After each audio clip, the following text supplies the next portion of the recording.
Well, good evening. Happy Shabbat to one and everyone. And we have tonight James, Kirk, and Lisa with us. Larry briefly made an appearance on the observations program today, but I think he's still under the weather. Thinks it might be a couple of months before he's back in condition where he can participate. But welcome, everyone. Good evening. Shabbat shalom. Yeah, James, you were talking during the kind of preamble here to our show tonight about how you will walk into, on occasion, classrooms because you are responsible for technology for a school district, and they're doing the Pledge of Allegiance. Do the kids do the Pledge of Allegiance every morning? Oh, yeah. Now, if your word was worth anything, wouldn't one and done be enough? Yeah. And if your word is worth nothing, reaffirm it. Well, if your word is worth nothing, and you do it over and over again every day, what value would that be? Well, they must say it in the imperfect. And are they pledging their allegiance to a flag? Is that an object? Yeah. A symbol. Yep. An object. And you, in fact, you even had somebody came up to you and said, my brother died for that flag, didn't they? Well, actually, it was a joke I heard from a comedian. Oh. But yeah, he talks about it. Yeah. Oh, yeah, my brother died for that flag. I mean, my brother died for that flag. I looked at him, I go, really? I got mine at Walmart. $3.99, made in China.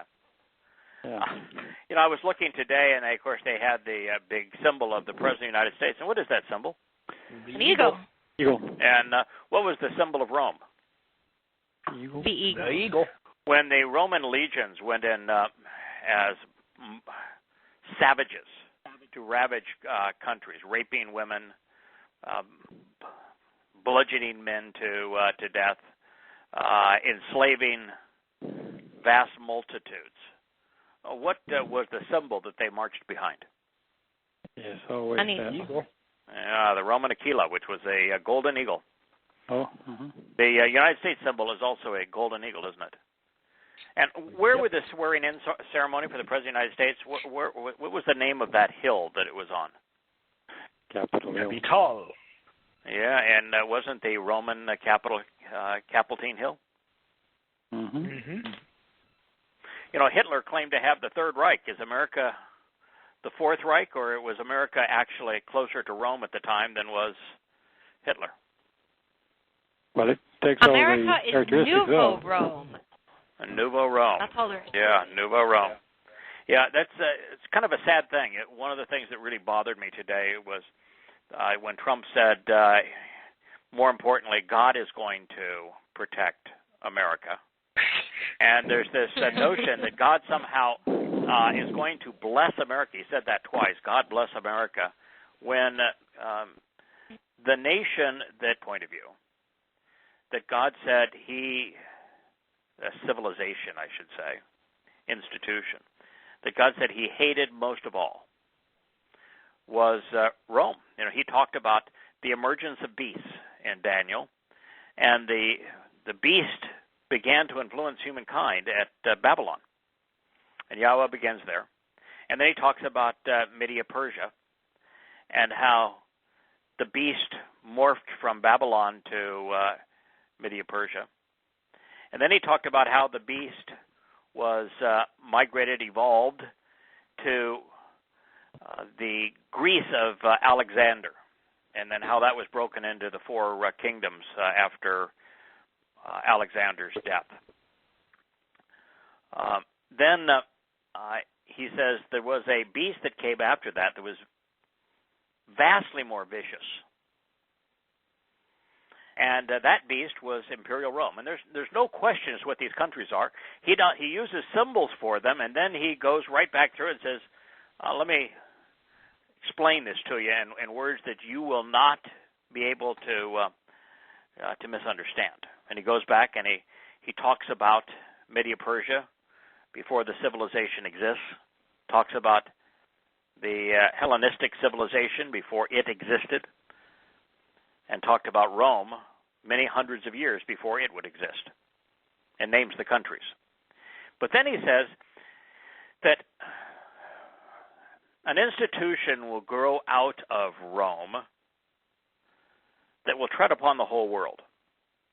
And it's the most identified with the adversary, the most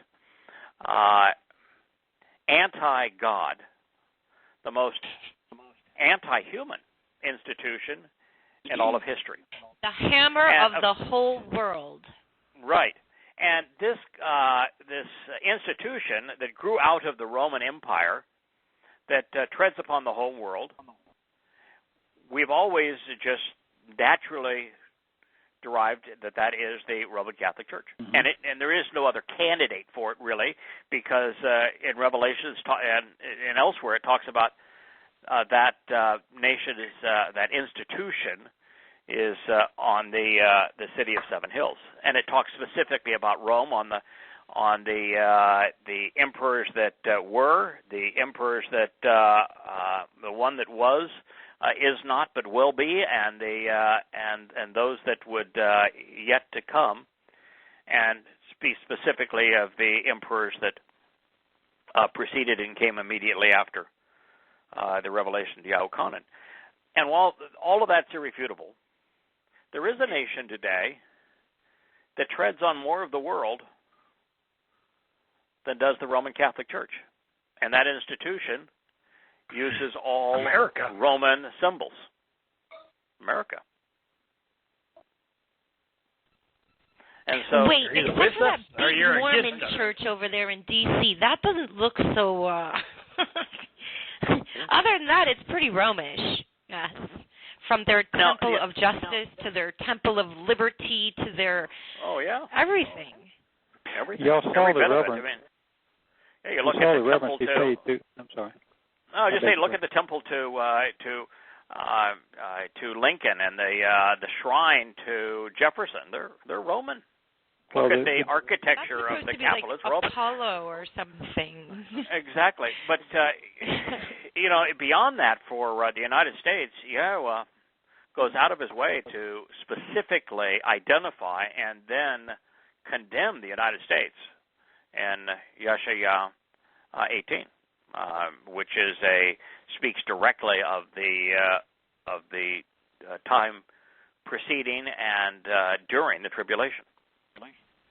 So we are in real trouble.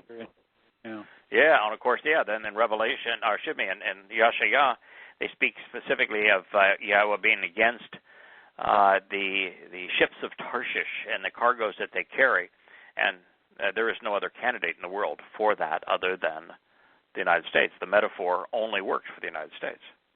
Right. So and throw in the Syria and all scary. the stuff about Syria, and then we're right back to us again. We can't avoid it. Oh yeah, because in Yahshua 17 it talks about how the last days preceding the beginning of the tribulation, and how that period of time concludes with Syria ceasing to exist as a country, and with Damascus falling and becoming a heap of ruins. And it specifically talks about the meddling of the United States as the cause for all of that. And look what we're doing. Yeah. And it was our invasion of Iraq that started it. Yeah. And we send our envoys back and forth saying nothing of any consequence. Jeez. Who else can do that?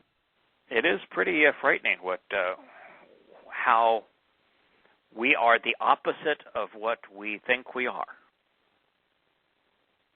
And how a speech and this is quite easily the best speech that Donald Trump has ever made. It was a populist speech. And other than saying that he was going to wipe the radical Islamic terrorists off the face of the earth, there was no specificity in the speech, and that one claim was ludicrous. Mm-hmm. First of all, they aren't radical. There's fundamentalists. Now, I know that if you look in old dictionaries, an old dictionary will define radical as from the root, fundamental. But if you were to ask 100 people, including Donald Trump, and everybody else that precedes Islamic terrorism with radical, if they mean fundamentalist, the best possible Muslims, really good Muslims, or if they mean a departure from Islam, somebody that is radically different than Islam, they're all going to say, no, we mean radical as opposite of the true religion. And so, no, that's not true. It's the Islamic terrorists are fundamentalists. They're the best Muslims. And a Muslim that is not a terrorist is a lousy Muslim. That's just all there is to it. That's what the Quran says, not my opinion. Read the 9th chapter. So it was an interesting day today to witness those things and to realize that we're only a decade away from the beginning of the tribulation. Anyway, it is upon us. And you know what was interesting to me is that Yahweh is not fond of debt and being indebted, and yet we as a nation now are not only $20 trillion in debt. There wasn't a peep from anybody talking about the debt as an issue. No. I mean, I don't know how you can put yourself in that position. You know, had the Abominator flew off on Marine One, although it's not called Marine One when it's a former president on it. It's a military helicopter, all of a sudden. But and they talked about how much better he left the country than he inherited the country. And if I recall correctly, when he inherited the country, the national debt was around $11 billion. And he left it at just shy of 21 trillion. I mean, I've said billion. I mean trillion. At 20 trillion. I don't know how that's better. Unemployment's down or up. Well, you know, it's just like any wife who goes out and spends too much. You pretend it doesn't exist. You know. Well, it's like unemployment. Right? You know, America's unemployment is supposed to be very low now. It's because we don't count those who have given up looking for a job. We don't count those who are unemployed. We don't count those who have just chosen not to work. We only count a very small number of people that are recently out of work, not chronically out of work, and completely out of work, and claim to be looking for work. That's all we count. Well, you know, if the facts don't fit your narrative, you change the facts. Yeah, that's right. You're entitled to your opinions, but not your facts. Not the case anymore. I want to return to what we called Moody. Good speak. Yeah. Moody Jeff's letter and my response to it. I got more emails on that than just about anything else I've done recently following the last show, indicating that there are a lot of us in the covenant who are dealing with similar questions and similar attitudes. And it's more attitude than questions, really, from Christians when they're questioned as to why they have chosen to be Torah observant, why they've chosen to call God by the name Yahweh, why they've chosen to speak of the covenant, why they've chosen to attend Yahweh's 7 annual meetings, beginning with Pesach, Matzah, Bikurim, Shabuah, Teruah, Kippurim, and Sukkah. And so these are the kinds of questions that are often tossed our way. And in this particular person's case, they were really quite hostile. And that's why we spent our observations program again going back over something that was just extraordinarily troubling to me, which is the person said they were angry at God, pissed off in their parlance, at God for making the truth so hard to find. And that because, in their opinion, God did not provide enough information to get it right, that he was somehow obligated to reward people with eternal life and entrance into his family for struggling to find the truth in their own way. Right on the curve. I gave it a try. I get partial credit, right? I want partial credit. And of course it was and their a own trophy, way. You know, and some Play-Doh, we talked about and this the today, pacifier. is that what Yahweh is offering us is to go from being trapped in a degrading, because of the laws of thermodynamics, disease and that sort of thing, in a degrading 3.5-dimensional construct. That's where we are stuck. Mortal, the average lifespan is just a little over 70 years. No one makes it past 120. And there's lots of aches and pains, And we deteriorate with time. Our knees and hips and eyes and everything, for even our brains, begin to slow down and don't work quite as well. Yahweh is willing to take us out of that and bring us into the seventh dimension, with each dimensional leap being an infinite increase, power and capability. Infinite from 3 I to don't 4. think we'll need spare parts in the seventh dimension. No, and here we are. He's provided a path, a conduit, for us to get from 3 dimensions to 7 dimensions, to be adopted into his family, to be perfected, to live forever, to be empowered, to be enriched, to explore the universe, heck, to create new universes, certainly new galaxies and planets and life forms, and then share. Really going to give all that power to a lazy dolt? Would you give it to a lazy dolt? And why would the lazy dolt? Because he said, "Great on the curve, my way, the way that I'm searching, each individual's own way."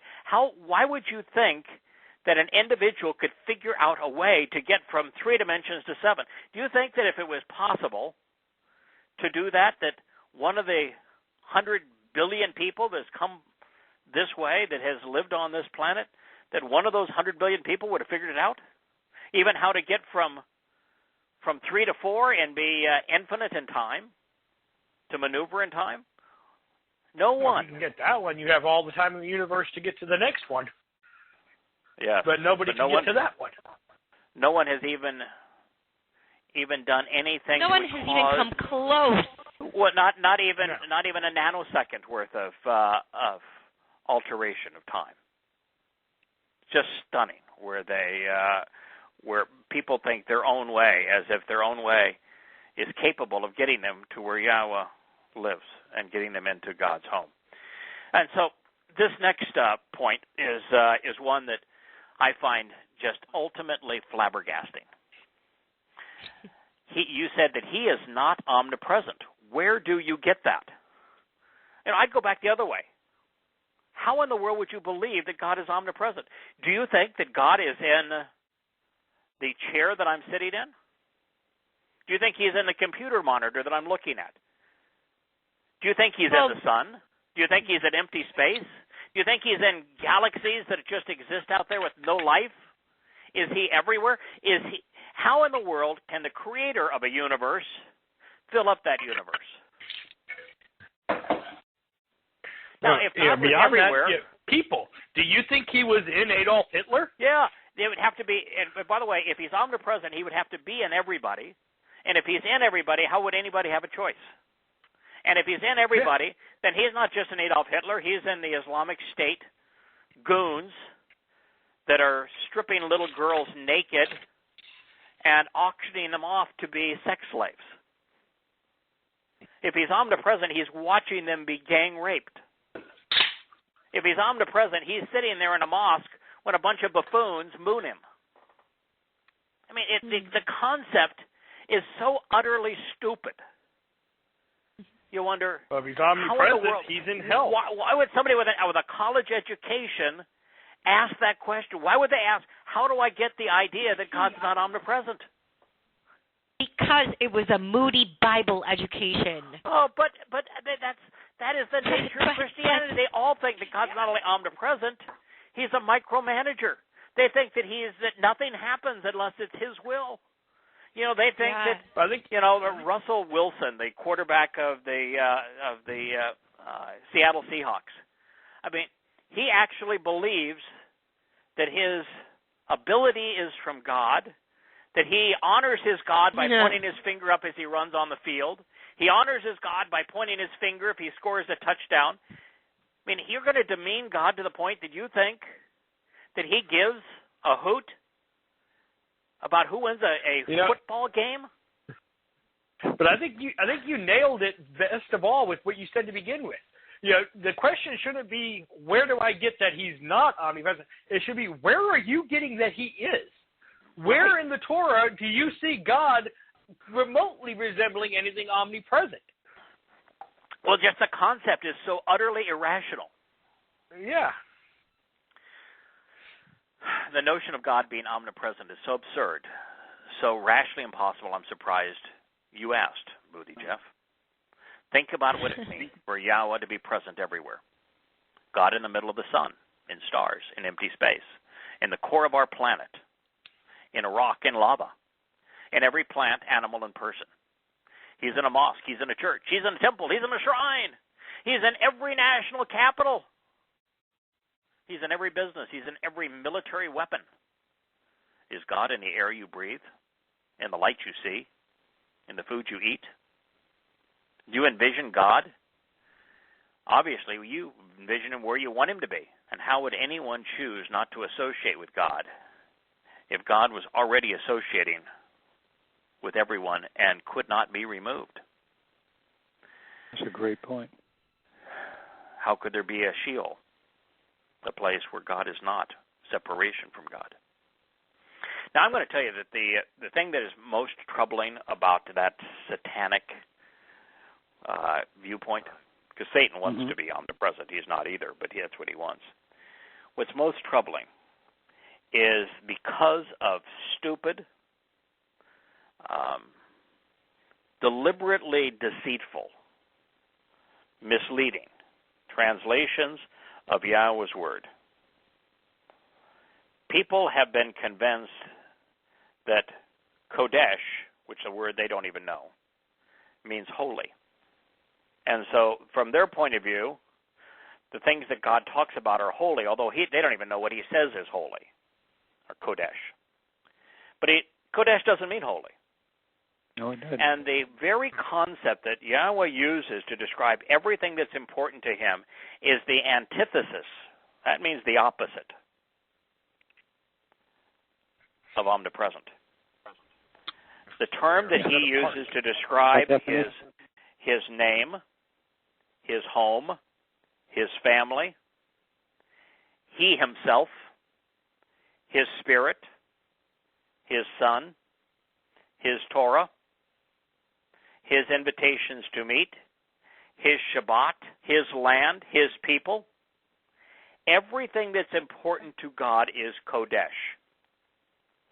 That means set apart. Well, how in the hell can something be set apart if God is omnipresent?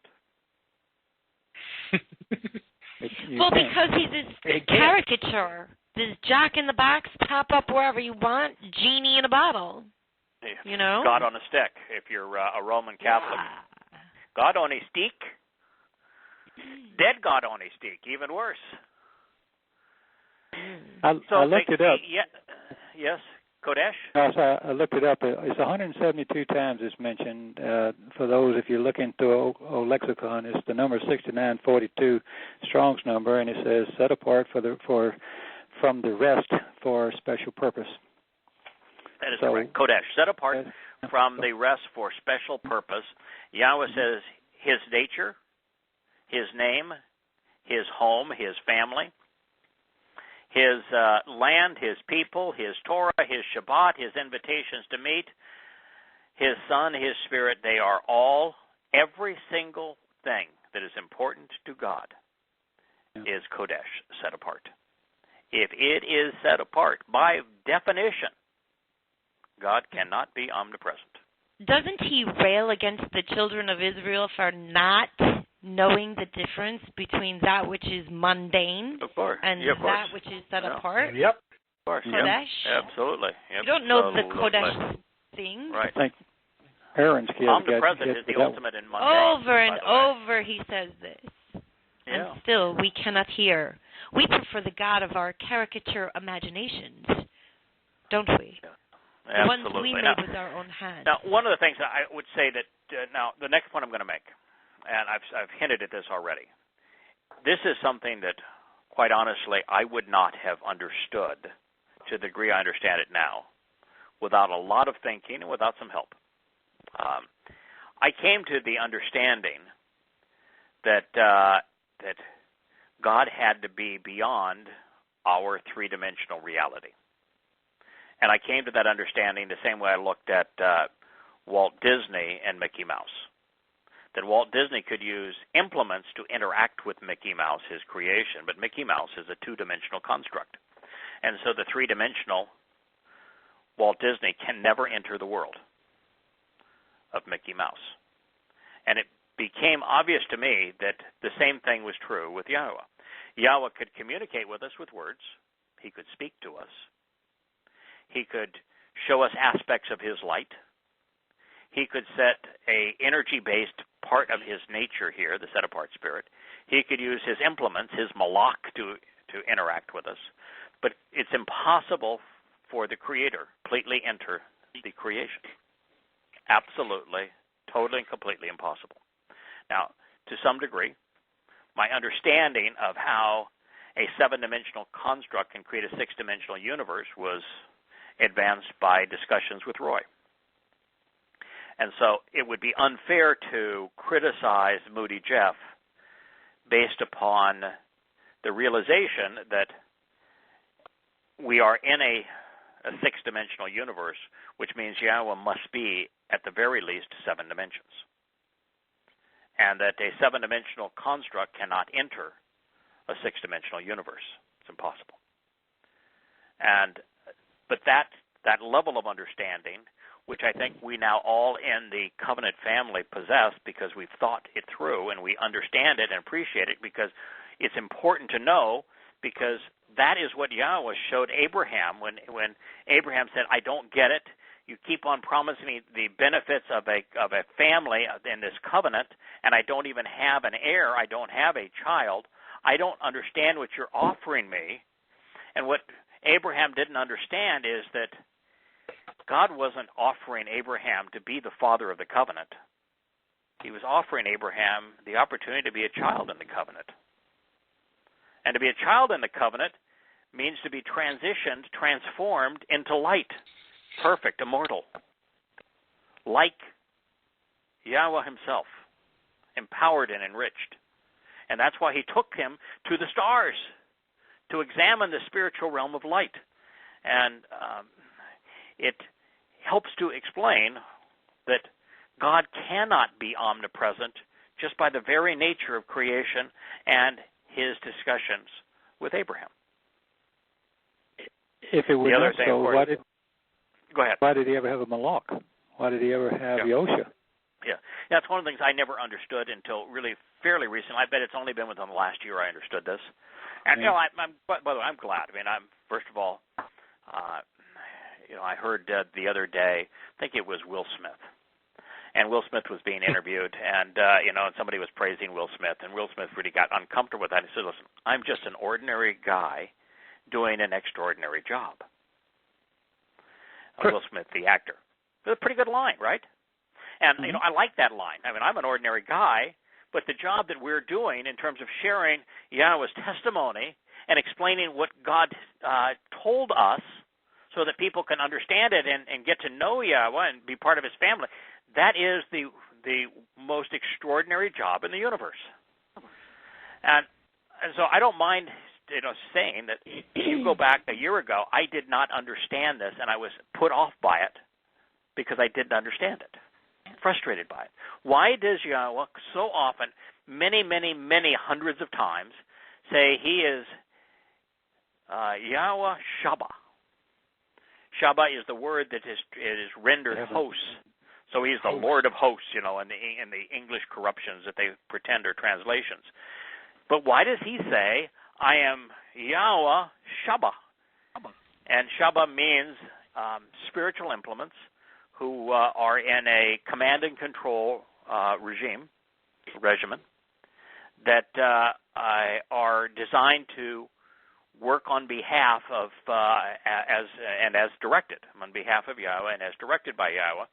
And it just finally dawned on me, and I think it was maybe Roy that pointed me to the answer, is that as a seven-dimensional construct, to interact and to accomplish things in 3D, 4D, 5D, and 6D, he has to have implements. The malach, his Shabbat, are implements, just like the pen and brushes. Walt Disney had pencils and pens and brushes to create Mickey Mouse and Donald Duck. Those were his implements. Yahweh has implements which he uses to interact in his world. Like, for example, with Yahweh in the 91st Psalm, and Yahweh is talking about protecting us, he specifically says that it's the Malach that are protecting us. He's not saying that he's down here fighting our battles. He has Malach for that. That's true. The purpose of the Malach is to do that on our behalf. So the other part of his question was, why would you say that Yahweh is not omniscient, all-knowing? And of course, the answer for that is if God were all-knowing, then he would be insane. No place to hide. Why would he say in his Torah that if you're going to do these things, I'm going to turn my face away from you? I'm going to forget your children. Or how about more directly? In Hosea, he says, since you have forgotten my Torah, my teaching, my guidance, I will forget your children. How can he forget? You're omniscient. Yeah. I was going to say, how can I say God isn't omniscient? Because he tells us he isn't. That is correct. And he also tells us that the means that he has to perfect us is to forget, to no longer know, to no longer have any knowledge of the things that we've done that are wrong. That's the way that light works when it covers darkness. Light simply obliterates darkness. Light is the opposite of darkness. It obliterates. Yeah, the question shouldn't be, why do we think this? It's, why on earth would anyone think otherwise? There is no evidence, no scriptural basis to support this. You've been told this all your life by your religious leaders, but why? Why would God say that I am Yahweh of the Shabbat if he knew everything? Yeah. Have your pastor ever backed this up when he's told you that God's omnipotent, omniscient, and all this? No, they never back it up. They just tell it to you. They drill it into your head. So your question shouldn't be, well, why are you saying he isn't? It should be, well, why do I believe he is? Correct. And just think of what it would mean if he was. First of all, there could be no forgiveness. God could not be just and forgive anyone. But beyond that, if God was really omniscient, if he knew everything, then he would know every evil thought. He would be aware of every evil act, rape and pedophilia, drug overdose. He'd go insane. Spousal abuse, suicide bombers. Yeah, he would know all of that all of the time. It would be pure. It would be an absolute guarantee of insanity. Could not know that it creates the biggest paradox of religion that so many people have issues with. If your God is all-knowing, is omnipresent, and is all-powerful, why does he let this evil happen? Right. That's right. Obviously he's aware of it. He can stop it. Right. Yeah. But he chooses to let it happen. That's one of the two big objections to God. Is that because there's evil and pain in the world and little children suffer, and religions present God as omnipresent and omniscient and as a micromanager involved in every aspect of life, those things do not go hand in hand. It's impossible for God to be like that and for there to be suffering. So the reason they're suffering is because humankind has chosen to separate themselves from God. Is because the atheist who rejects God on that basis is rejecting religion, not God as he describes it. And rightfully so. They just haven't reached the truth. They don't know that religion doesn't represent God. Now the next question he says, you wrote 3 destinations for souls based on Noah's Ark? How? Well, that is inappropriate. First of all, it's not based on that. There you go. It's not based on that. What I said is that there's one aspect of the Noah's Ark story that affirms 3 destinations for human souls. Any one of you want to take a wild guess as to how I came up with the insight that there are 3 destinations for human souls, not just eternal damnation and an eternal reward in heaven? Because there's knowing that God isn't sadistic. Well, it has, yeah. When I found out the answer, it eliminated God as sadistic, but that isn't how I came up with it. Kurt, you got a guess? Well, it has to be three destinations, because obviously if you can't have free will if you're going to punish somebody for not loving you. They have to be free to do. That's not how I got it either. That is a reasonable. That explains why God has three destinations. It's not how I figured out God has three destinations. Lisa, do you know? I've actually always been curious exactly how you came to that, but when I read it, it made sense and it clicked with me. So, I mean, I don't know how you came to it, absolutely unequivocally true. But I'll share with you how I came up with it. And because the three doors. Well, yeah, that isn't. No, I came up with the idea of three. That was later. No, not the three doors. Well, three doors in the ark. Three decks. Just three. It's actually three doors. It's not three decks. And the ark doesn't say anything about decks. It says doors. So this is what happened. I was translating Hosea, the first book I translated for Yada Yahweh. I wasn't even writing Yada Yahweh at the time. I was trying. Ken Power, my former co-author, asked me to review a book that he was in the process of writing, and it quoted vociferously Hosea, and everything he wrote I disagreed with. The translations did not support his conclusions. So I was said, maybe the best approach here is, rather than trying to correct Ken's work, maybe I should translate Hosea and create a book based on a translation and commentary on what I learned with Hosea. And so I'm translating Hosea, and then I come to this statement about Sheol and about the death and destruction of souls. And then I said, wait a minute. How can there be a death and a destruction of a soul if there's only eternal life in heaven or eternal damnation in hell? The death and destruction of a soul does not equate. It cannot be in either of those two places. And then I said, I think I better study this. I may be onto something. And then what I found is that for every time Yahweh speaks of eternal life in his home, he speaks of the death and destruction of a home, of a soul, 100 to 1. And of the times that he talks about the eternal separation or damnation of a soul, he speaks of the death and destruction of a soul at least 400 to 500 times more often. So just doing the math on it, for there to be eternal life, which he affirms in his family, we become immortal because of Pesach.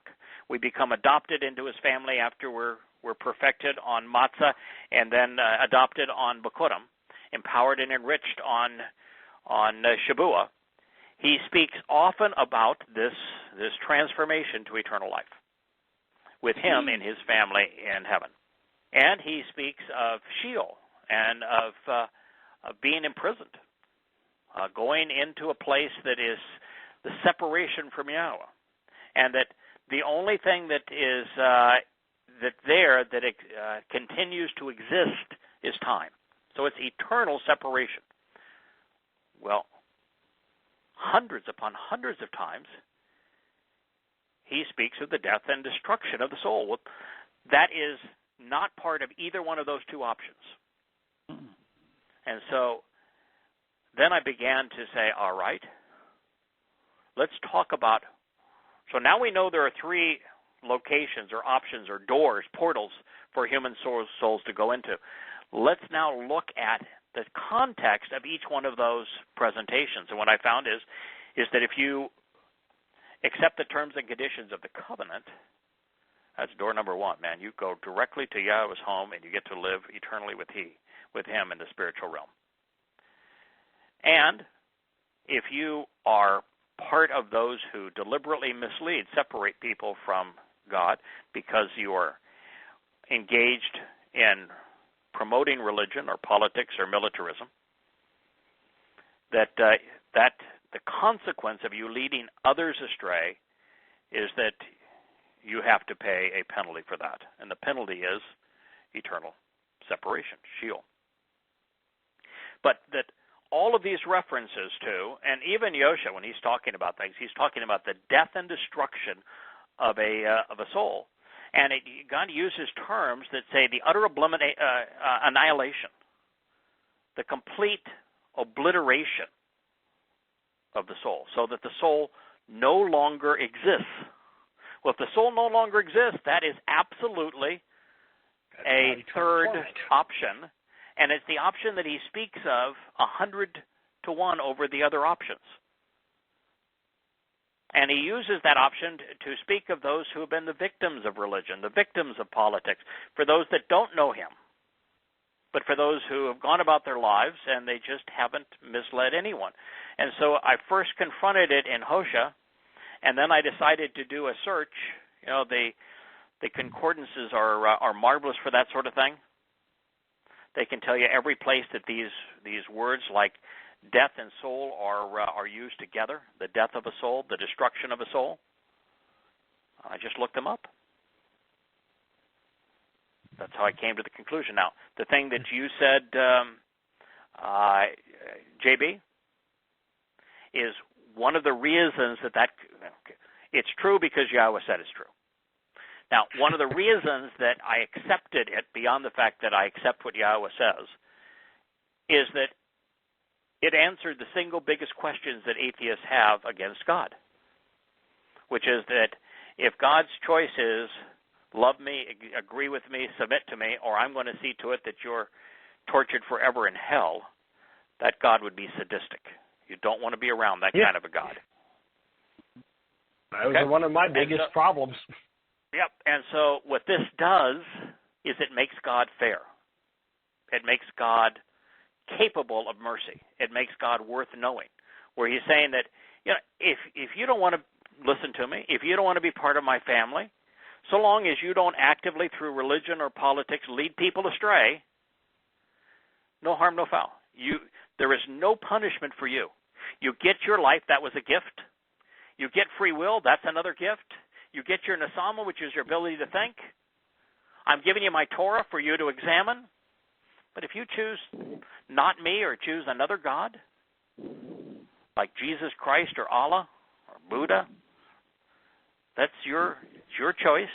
Got no problem with that if that's what you want to do, but I don't know you, you don't know me. I'm not going to punish you, but I'm not going to reward you either. You're not going to be part of my family, but I'm not going to torture you. Yeah, I've actually come to realize that there's one little area in there that I do disagree with you on. Go ahead. I don't think it's punishment, and I don't think it's a penalty. They are getting the choice that they chose. They did not want to be with God, and they wanted power and eternity, and they are getting what they chose. God isn't punishing them. He's giving them what they wanted. So you're not talking about death and destruction. We're victims. No. That part I agree with you on. Just the fact that it's a punishment or a penalty, it isn't. It's exactly what they chose. They did not want to be with God, and that's what they get. Right. Yeah, great. It is a punishment, but it is their choice as well. But I mean, to be diminished to a singularity, existing for all time, knowing and being associated with other religious, political, and military arrogant buffoons. I mean, that's a stunningly. Well, with the like-minded. Oh, I know, but it would. I'm going to tell you, it's going to be miserable. I know. It's going to be miserable. That is a It's miserable what they think they want. But see, the reason I don't have a problem with it being a punishment, I understand that it's fair because that's what they chose to do. I look at it this way. God cannot be fair unless three things are true. And if God's not fair, you don't want to know him. If God's not fair, there is no way to trust him. So, for God to be fair, three things have to be true. The plan that he articulated in his Torah, which are the 5 conditions of the covenant and the 7 invitations to meet. He must deliver the benefits to those who accept those terms and conditions. That is the only fair thing to do. If you listen to him and you accept what he is offering, and you act upon what he is offering in the way that he has presented it, for God to be fair, he has to deliver the benefits. And the benefits are extraordinary: eternal life, perfection, adoption into his family, the enrichment, empowerment. And they are extraordinary. Second, if for God to be fair, those who have led others astray, who have been part of religious establishments and actively leading people astray, deceiving them. Those, for example, that made the decision to remove his name from his word 7,000 times. Those who hold up their Babel and claim that it's the inerrant word of God and inclusive of the Pauline rubbish and all of the corruptions that they have to that testimony, like words in it like church when God has no such thing. That those individuals, there has to be a consequence for doing that. If you don't hold people accountable for depriving people the opportunity to know Yahowah and eternal life and have eternal life, there has to be a consequence. It's like in earthly laws, if you didn't have a consequence for somebody driving drunk, then you're making society awesomely vulnerable. If you don't have a consequence for a mass murderer, then you're making society vulnerable. That's not fair. And if Yahowah doesn't have a punishment, a consequence for those who have led others astray and have look at the pain that Muhammad and Paul and Constantine and Theodosius and Hadrian and Akiba and the likes of Hitler inflicted on the world. There has to be a consequence for that. And Yahowah uses the term judge. Mm-hmm. I just think Yahowah's way of giving them the consequence is giving them exactly what they wanted. They won't realize it's punishment until they're there. Right now, they think it's exactly what they want. It is. What he is doing is totally fair. He's giving everybody exactly what they'd asked for. It's just that one of those is extraordinarily beneficial, be part of his family. One of those is of no consequence whatsoever. And that's why I'm just so surprised when people think that the death of the soul and then the annihilation of the soul is a punishment. It's no consequence whatsoever. I was listening to the liberals just absolutely bemoaning this idea of the repeal of Obamacare without having a replacement for those who have come to depend on it. And, my example would be, JB, you're a hell of a nice guy. I'm going to, and so are you, Kirk and Lisa. So you know what I'm going to do? I've decided but I'm a girl. I'm decided to go down to the local Cadillac dealer, and I'm going to give each of you. I'm going to go buy 3 Cadillacs. They're my Cadillacs, but I'm going to go buy them, and I'm going to give you the opportunity to drive them. I'll pay for the insurance. I'll pay for the gas. I'll pay for the maintenance. Those cars are yours to drive. And I do it for a year. And at the end of the year, I said, I've looked at my finances. I really can't afford to do this anymore. So I'm going to have to sell those cars. Did I harm you? No, but we accept. No. Yeah, you want to buy me a Cadillac for a year? I'm okay with that. For a year.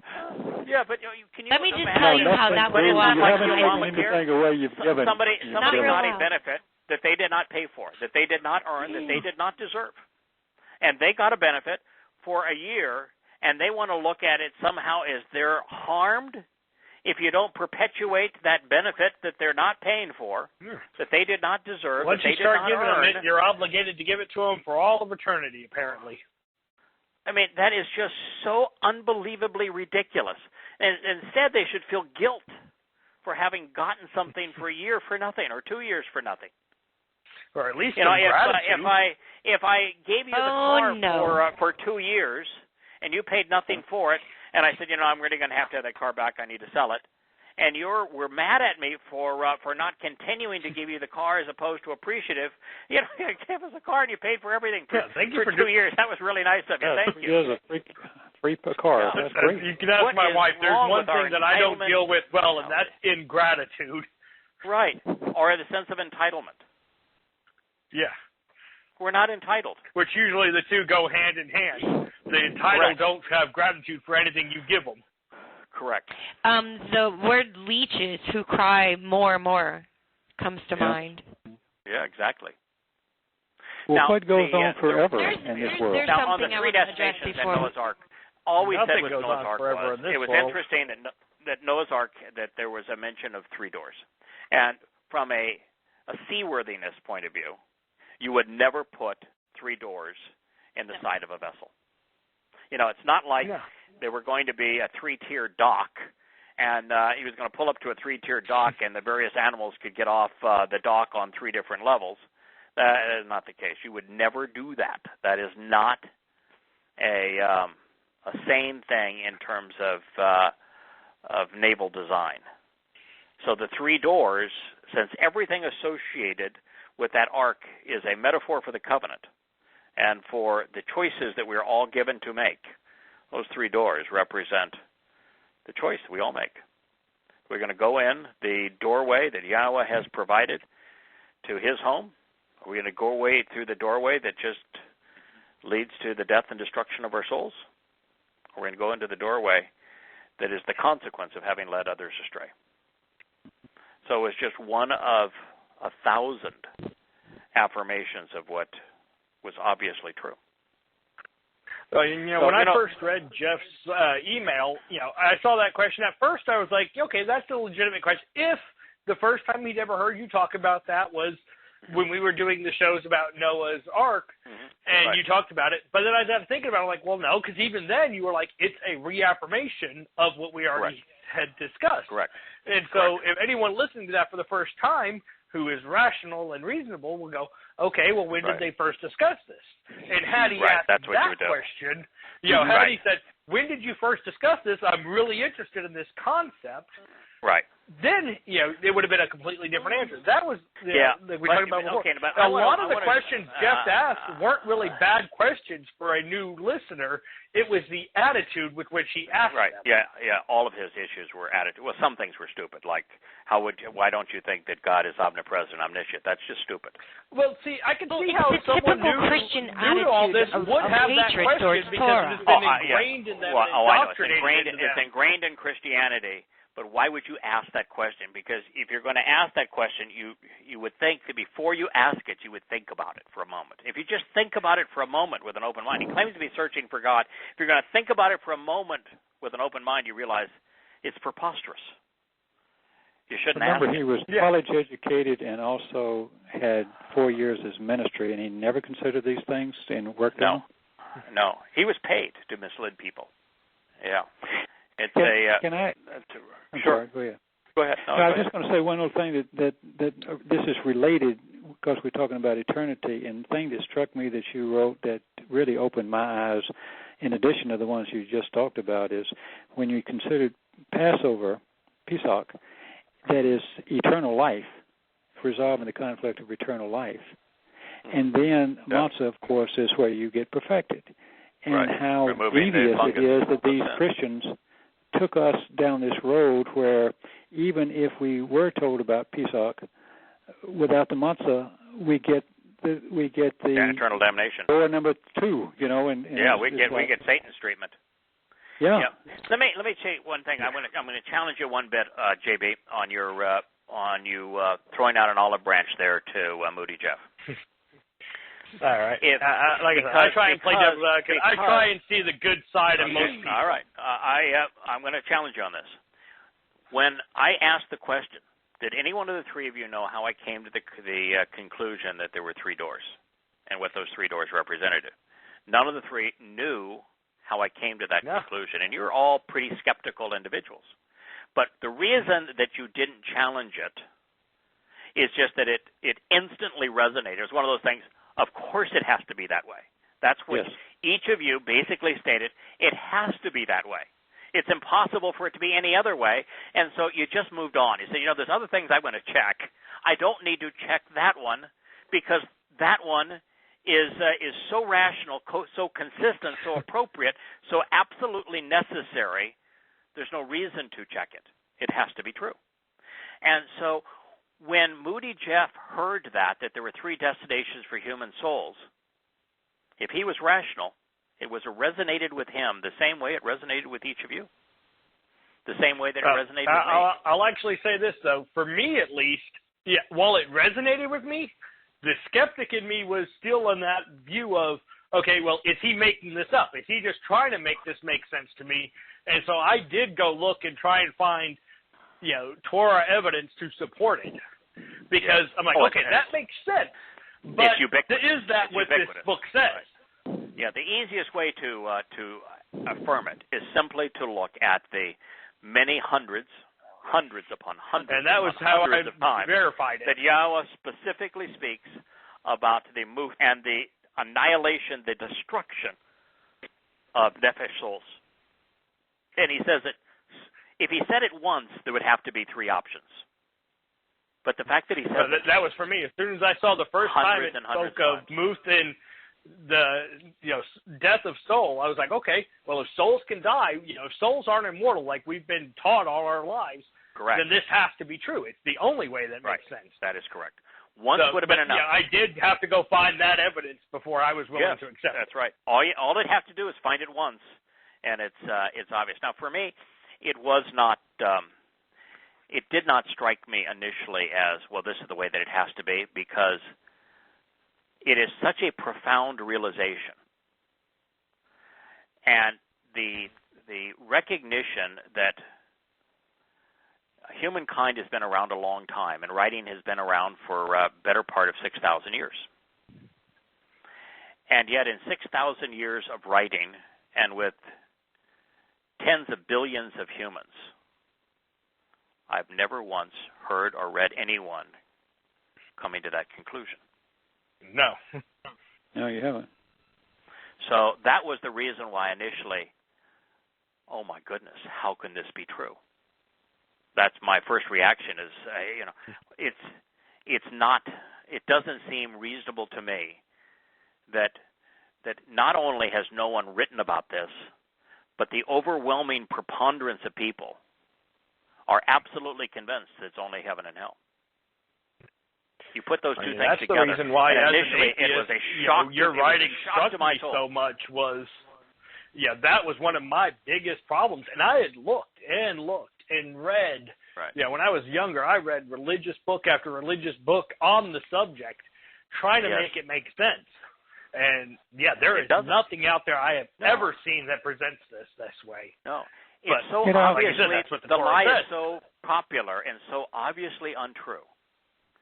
And the truth is so rational and reasonable and so consistent with Yahweh's word that we know for certain that it is true, and that we know the religious lie is untrue.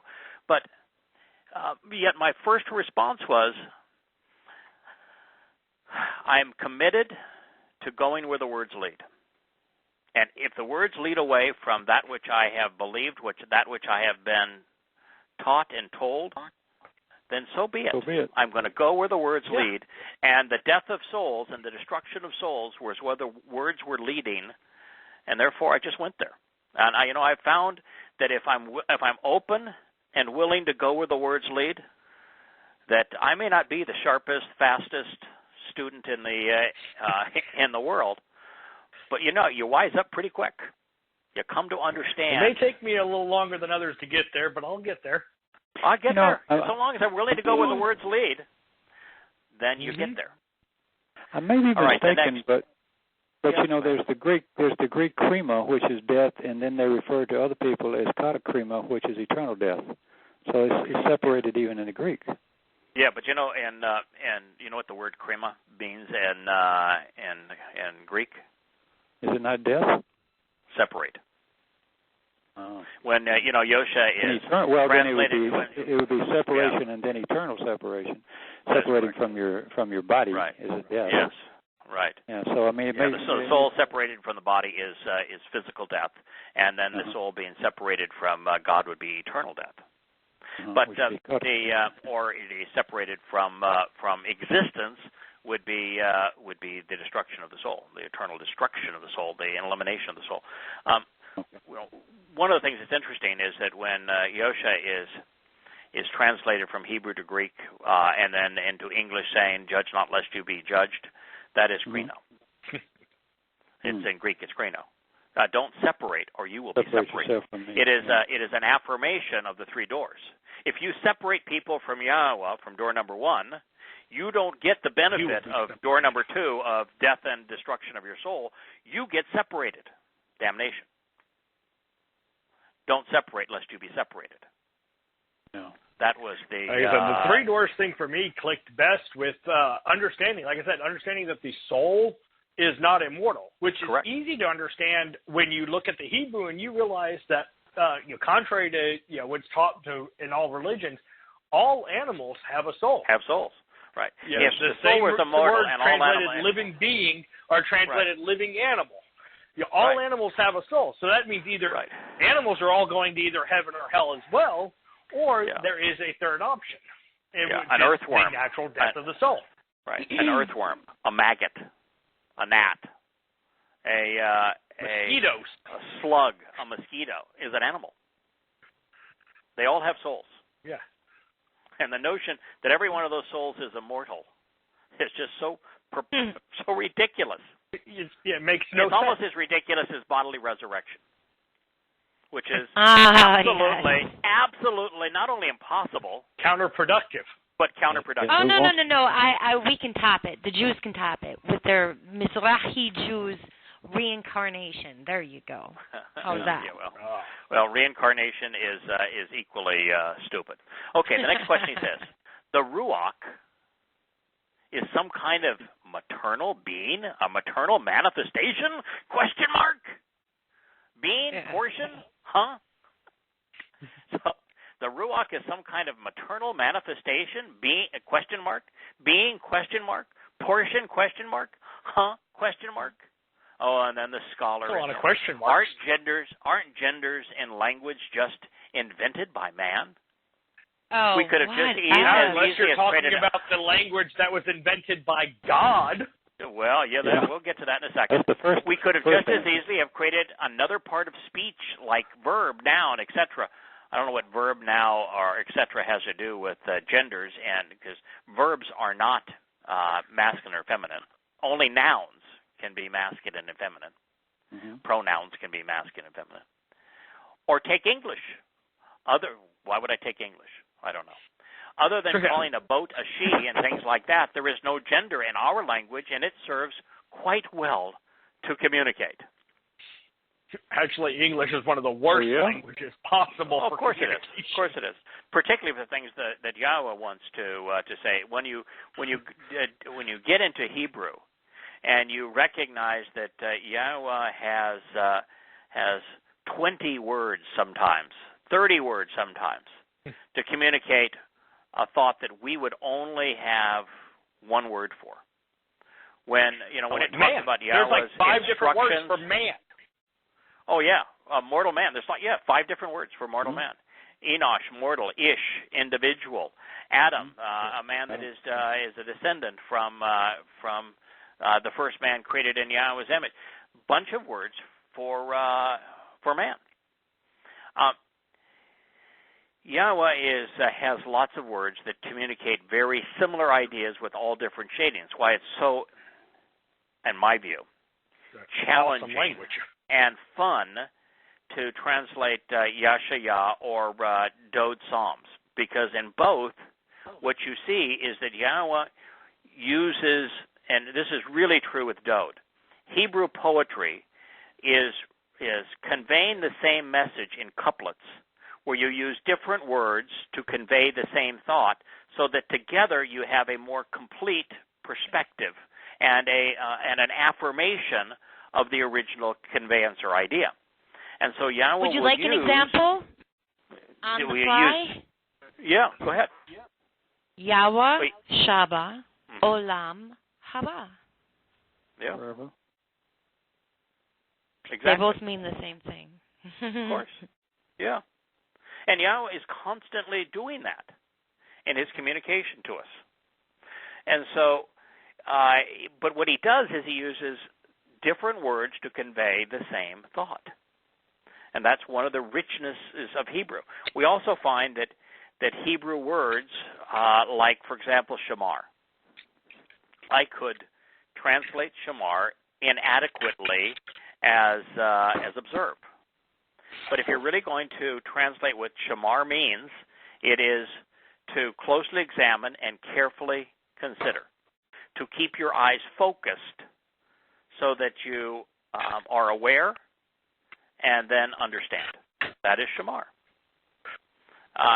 There are some words now that are really simple, like shama.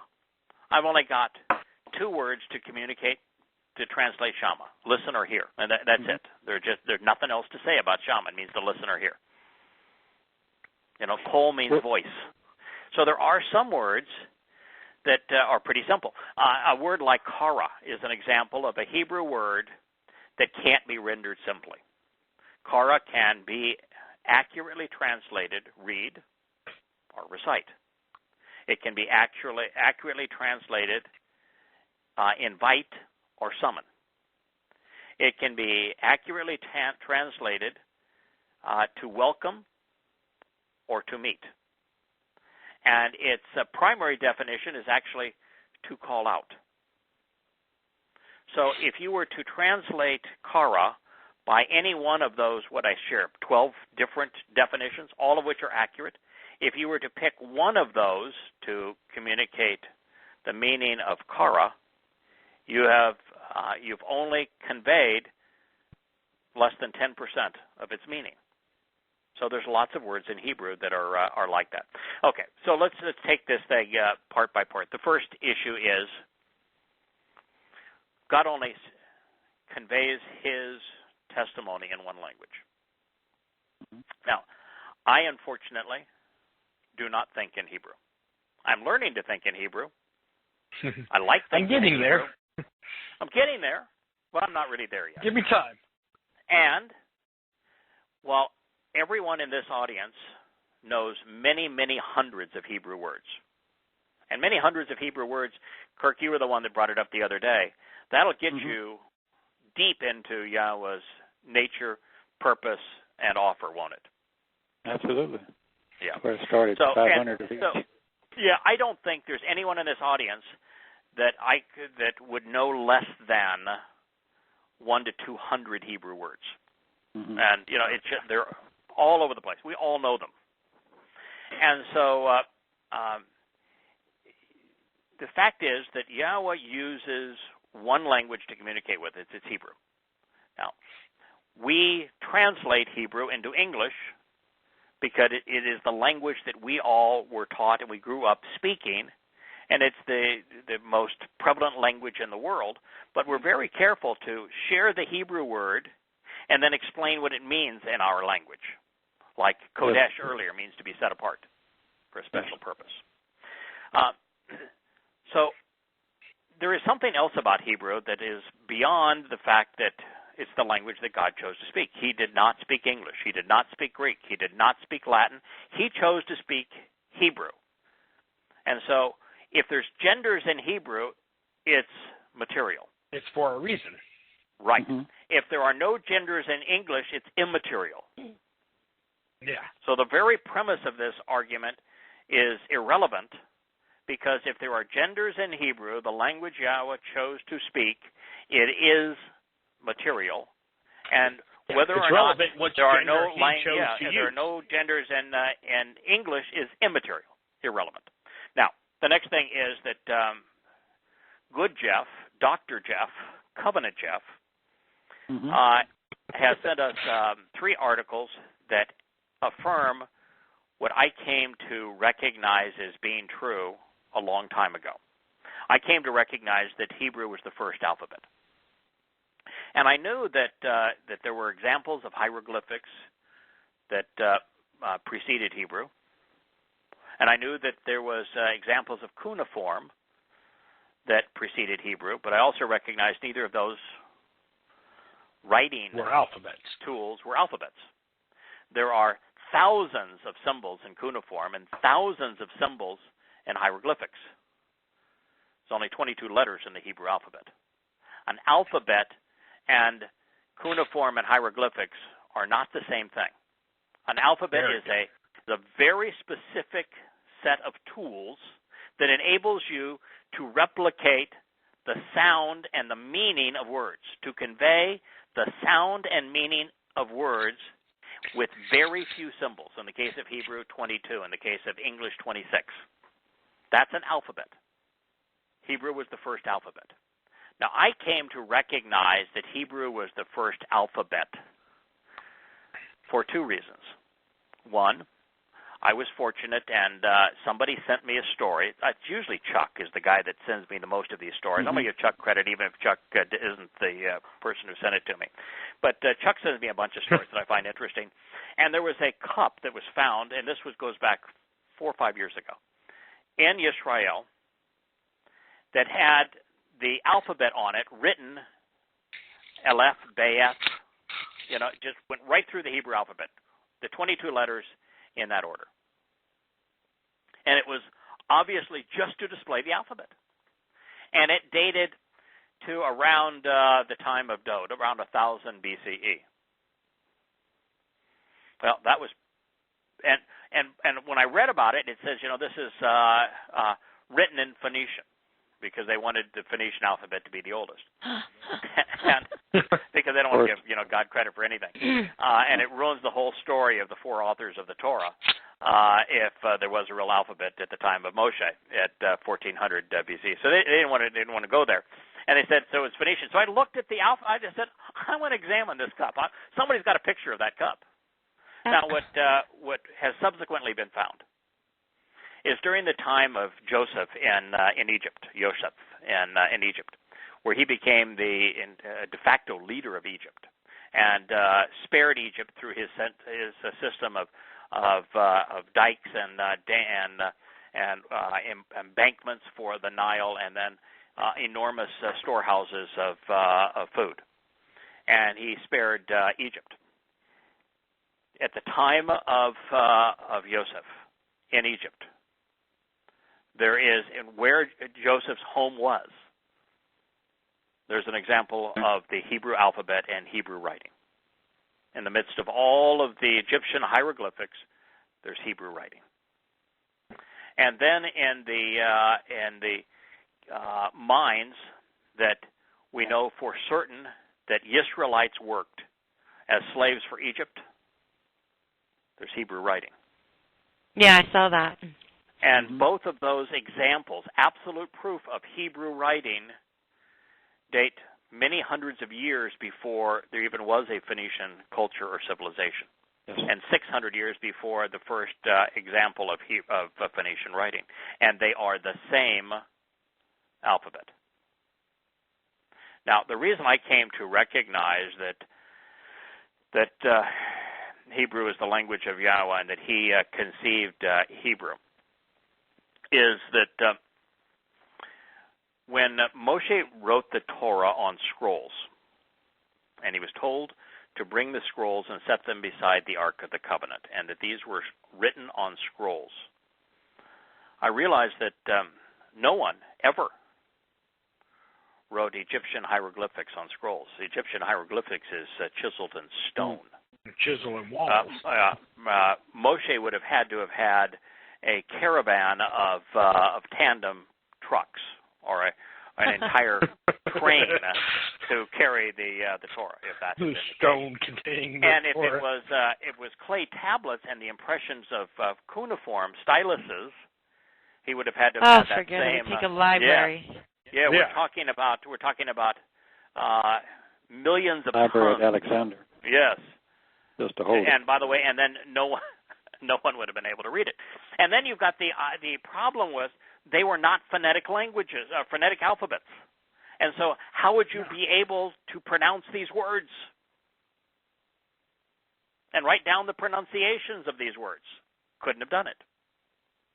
So it was obvious to me that the Torah had to have been written in an alphabet, which means that the alphabet that Yahweh chose was Hebrew. And what's interesting is if you examine the Paleo-Hebrew alphabet, it is the perfect bridge. It is a combination of an alphabet using pictographic symbols, which is similar to cuneiform or hieroglyphics, where the letters themselves had meaning. Correct. But they also pronounce sounds, and it's like that perfect bridge between the two. It's a perfect bridge, perfect blend, perfect way to go about it. Now, there was a couple other things. So I recognized that the Torah was scientifically and historically accurate, that its depictions of creation, its depictions of the flood, its depictions of human history and the places that it describes are precisely accurate. It would have been impossible for it to have been precisely accurate about everything that it says for it to have been written in 400 BCE, which is when the No Hebrew alphabet folks claim it was written. It's impossible for it to have that swath of history and science accurate unless it was conveyed by God at the time and place that he said that he conveyed it. So now you're back to, well, if it was put on scrolls, there had to be an alphabet, and that alphabet is the Hebrew alphabet, and that Hebrew alphabet is such that the letters themselves became the words: Yod, Yod, hand, Bayeth, family, home. I mean, it all fit together and was the only rational explanation for any of this. He always chose using, when he was writing all this stuff down in Egypt when he took over, if he didn't already know, he wouldn't have already known the Egyptian language. He had to write it in something, so he must have had a language. Yes. Now, the other thing is that the thing that convinced me, too, that Hebrew was the language of heaven is, of course, every statement that is made by Yosha, when it's attributed to Yosha and they're saying this is what he actually said, or what the people said in response, was Hebrew. The other thing is that when they talk about Revelation and what's being said in Revelation, it's Hebrew. But way beyond that, there's a uniqueness in Hebrew, three uniquenesses in Hebrew that make the language perfect for conveying the things of God. One is that every verb has a stem, and the stem establishes relationships between the subject and the object. Everything that Yahweh wants to tell us about is relational. So he has a language where the verbs are all relational. That's pretty extraordinary. Second, no Hebrew verb is stuck in time. Yahweh says that he is the Torah. The Torah is him. The Torah is light. He is light. To make those connections, the Torah has to be eternal. It has to be akin to light. And Hebrew is the only language where the verbs are unlimited in time. And so when you recognize that there is no past, present, and future tense in Hebrew, then when God says that he is the Word, it actually is true in Hebrew, and it can't be true in any other language. And that one really resonated. And then you go to the moods. And every mood that's ascribed to a verb in Hebrew is volitional. Free will. An expression of free will, which is what you need for a relationship. These are extraordinary insights that affirm that Hebrew is Yahweh's language. Plus, every one of the Torah, prophets, and Psalms, with the exception of one really tiny portion of Daniel, was written in Hebrew.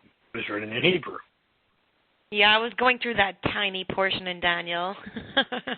Yeah, and by the way, the Akkadian that it's the version of Aramaic that it's written in is extraordinarily similar to Hebrew, such that if you can read Hebrew, you can read Aramaic. The verbs are almost identical. The nouns are almost identical. So, these are all very powerful indications. So, here's Let me ask you a question. Yes. Did you ever go to yeshiva to learn Hebrew? No. Oh.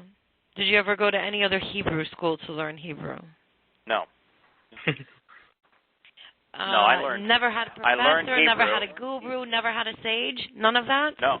I learned Hebrew is from the only language. I learned Hebrew from the smartest individual in the universe. I was taught Hebrew. I was taught Hebrew by studying the Torah. Yahweh now, let me Hebrew ask you teacher. a very personal question. Yeah, okay. Do you think in your heart that Hebrew is the only language that teaches you how to understand Hebrew? That Hebrew is the only language that teaches me how to understand Hebrew. Well, yes, Hebrew is the only language that would teach me how to understand Hebrew. If your question is Hebrew the only language that teaches me specifically what and precisely what God is offering, who He is, and what He wants, what He's expecting in return, I would answer that affirmatively. That Hebrew is the only language that accurately, consistently, precisely conveys who Yahweh is, what He is offering, and what He expects in return. That Hebrew is the only language that can do that precisely and completely. Other than a few grammar books, do you need a Hebrew teacher?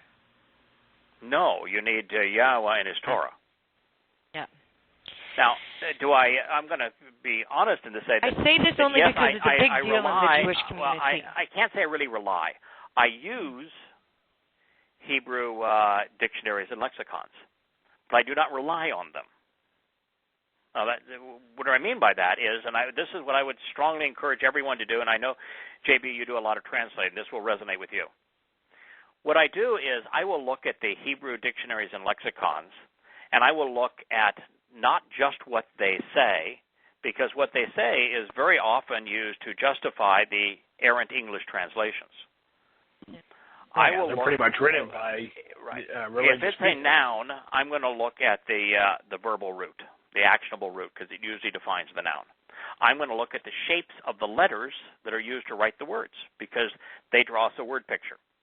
I'm going to look at every word that is written the same way, regardless of how the Masoretes chose to impose their diacritical marking. Add their vowel correct. Pointing crap. I'm going to look at every related word that could have been used to make it a compound word.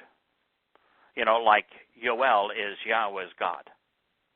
I'm going to look at all of those kinds of things to understand, and then I'm going to put it through the filter of who God is and what He's offering and what He expects, recognizing that Yahweh is always consistent.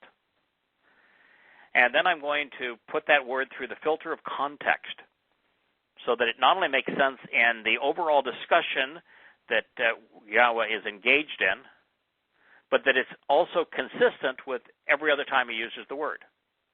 And then if it's a word that is difficult to understand, like Zeroah, which I render sacrificial lamb, and most English Bibles will render it as arms. Arms. Yes.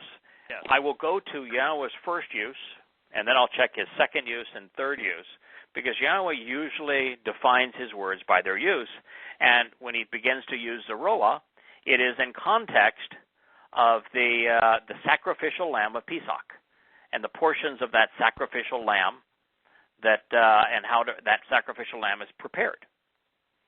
And so it's clearly in Zeroah, as it's introduced in the Torah, it's talking about a sacrificial lamb. It's not talking about arms. Lammies do not have arms. And so that's why I say I will use the lexicons, but I will not rely on them. Now, all that said, I don't think there's anything that I've repeated more as part of these programs than I don't have any qualifications that would impress anyone. And I don't want to pretend that I have qualifications that would impress anyone. And if somebody can do a better translation, I'm thrilled. If the translations that I've done for these books is improved, great. I do not claim to be inerrant, do not claim to be perfect, don't claim any qualifications. All I claim is that I know Yahweh, I love Yahweh, and that I am passionate about understanding what he has to say, and that my endeavors to translate his word are designed to reflect his nature and purpose. And they're as accurate as I can make them. Thoroughly enjoy the process, and that part of my enjoyment comes from understanding what he says, and even more so in sharing what he had to say. You know, that's the best anyone can say, and be honest. Yeah, and then also say anything beyond that, you're lying. I am capable of making mistakes. Go check. You know, Kirk, you've so many times as part of these programs, you have gone out of your way to say, you know, I'm not so sure about that. I'm going to go check on it. And you might spend 3 or 4 hours. Or more. Or more. I'm a slow checker. Yeah. Speaking of spending, do you know how much our friend Jeff Moody Bible guy spent for his education? Around $70,000. Wow. And 4 years. Right. I could have saved him a lot of money. He doesn't know anything. Yeah, and he and his daddy were paid. Until you have eyes like a child, what does a child learn? Well, from their parents, they should learn their language first. Yes. If you want to be grafted in, I've spent about $1,000 at most on all of the tools I have. Yeah, so I would like to have want to be more grafted tools and into a nicer Hebrew tools, but root, what does that mean? Yeah, I have spent several. Your tribe, your people. $4,000 or $5,000. Yeah. Now, my response was, Yahweh's language is Hebrew. He invented it. Now, that was the next point I wanted to make. You know, a lot of people will say, well, what was man's greatest invention? And if you asked 1,000 people, you'd have several hundred say fire. You'd have several hundred say the wheel. You would probably have none of those 1,000 people tell us what really is the greatest invention. And it's not so much language, although language is a pretty remarkable invention. It's alphabet. It's the ability to write down and convey in writing these thoughts, these words. Yeah, it's the only way things are passed down reliably. That is correct. It is man's single greatest invention, or it isn't man's invention at all. Just as DNA is a language, Hebrew is a gift from Yahweh. Yep. He gave it to us. I would agree. He calls it Lashon HaKodesh. Yes. You know, when Yahweh's talking about Babel... If you don't know what that means, you cannot be grafted into a Hebrew root. Right. That's Not right. Said. You need to be a Hebrew root. But you know, when Yahweh speaks about Babel... I have the answer for all of Jeff Moody. He's saying that, you know, all man spoke the same language, and that how man was becoming way too vicious, too powerful, too irresponsible because everyone spoke the same language, and how that was going to cause the world to come to a crashing halt if God didn't intervene. Well, if the whole world was speaking the same language, guess what language it was? English. What word did he use to describe that language? Was a Hebrew word, Babel, to confuse, to intermix. And so he saw to it that one language would become many, and of course, Aramaic was the first corruption of Hebrew. Yep. And then from there, words got went further from Hebrew and further all the way Hebrew. to English. All the way to English. That proves one thing. Or Southern English. Yeah. Yeah. In fact, English as a language wasn't even invented until the 16th century. If you look at the writings in the 15th century of the translations of Wycliffe, they were written in Anglo-Saxon. And Middle English.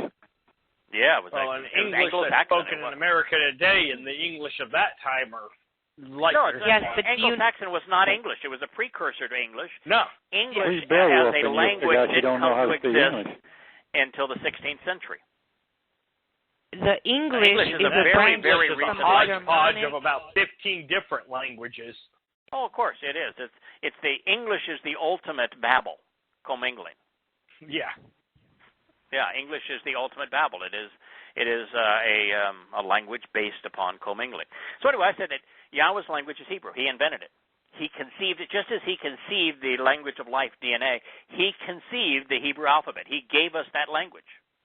And he conceived Hebrew with masculine and feminine nouns. Ruach is his term. It is feminine.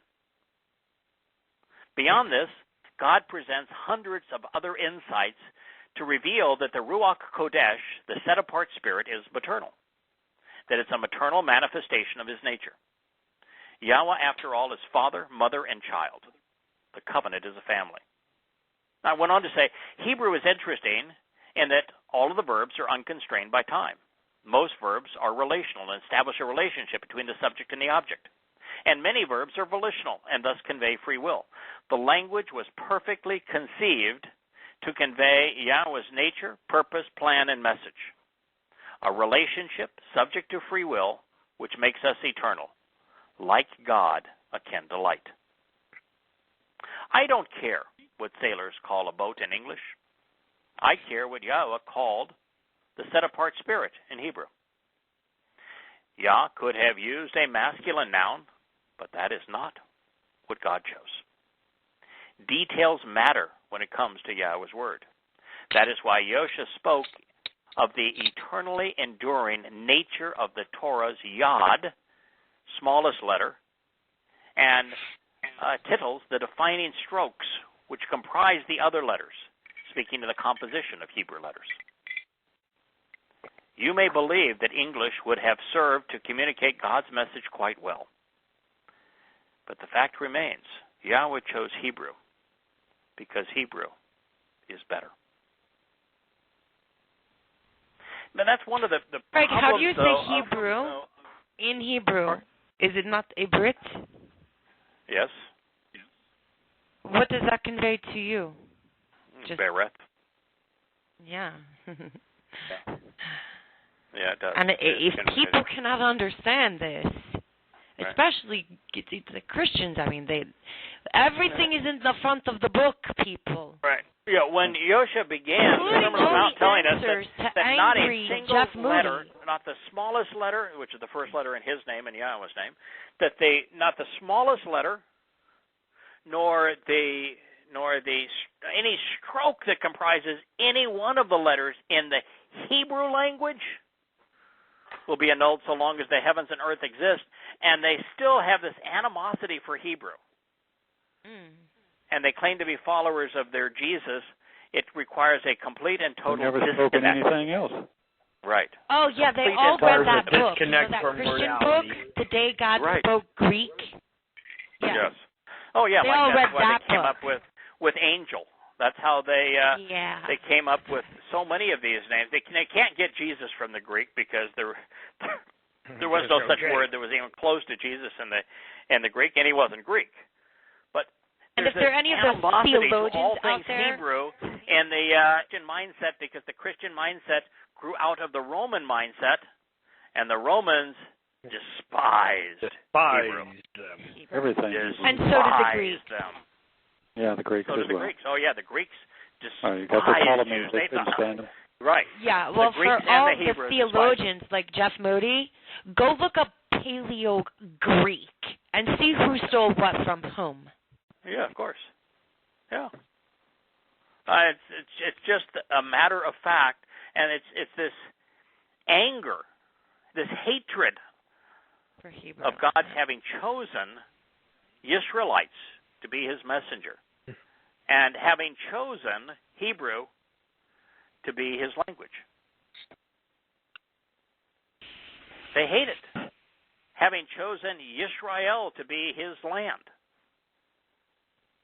But, the other thing it's so interesting here is that names like Isaiah mean nothing.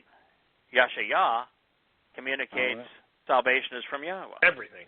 Name like Hosea means nothing, but Hosha means salvation. A name I had like that argument just the other day with someone at work, talking about Yahusha versus Jesus. Oh, well, it's just his name in English. I go, well, okay, what does Jesus mean? Literally dead blank stare. Jesus means nothing. Jesus Yahusha, on the other hand. Hey, what's the name of the terrorist that was the leader of Al Qaeda? Osama bin Laden. What was his name in English? What was his name in English? Osama bin Laden. What was his name in French? What was his name in French? Osama bin Laden. What's his name in Arabic?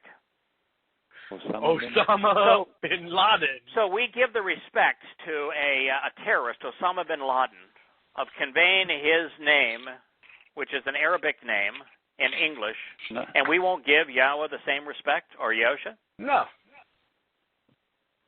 Sounds pretty ridiculous to me. Well, he knows what I mean. What does the Ben mean in Osama bin Laden? Son. Son of. What's the Hebrew word for son? Benjamin. Ben. Mm-hmm. All Arabic is a derivation, a corruption of Hebrew. Corruption of Hebrew. Yeah. Usama. Yeah, it's like Quran itself. Quran is a Hebrew word. The book that Muslims said this is, from Allah in pure Arabic. Pure Arabic. The title of their book, Quran, is from the Hebrew word verb kara. And same meaning, by the way, in Hebrew. It means to read and recite. Read and recite. Yeah. So, well, why would you learn a language though that has such beautiful images? Mm-hmm. Now I realize it's early, middle, and late Hebrew, and then the dot pattern, so you could pronounce it differently than it should be. But why would you lose such a beautiful thing like a Yada, hey, and a Wah and a hey? I mean, you can just read it. You can read it. You don't have to be literate to understand Yahweh's message in Hebrew. I mean, anybody could get there.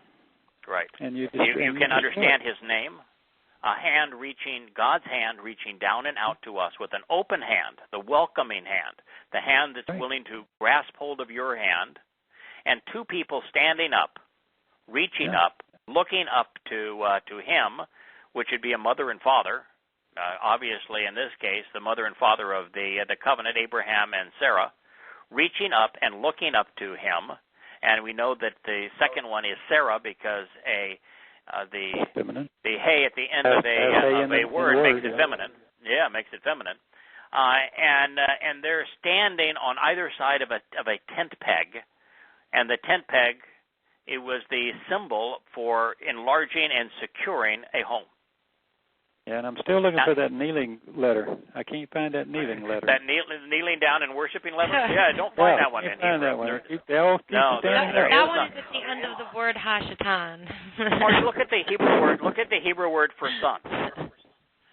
Okay? Bien. Mm-hmm. Bien is the Hebrew word for son. It's two letters, right? Mm-hmm. Family, home, and sperm. Mm-hmm.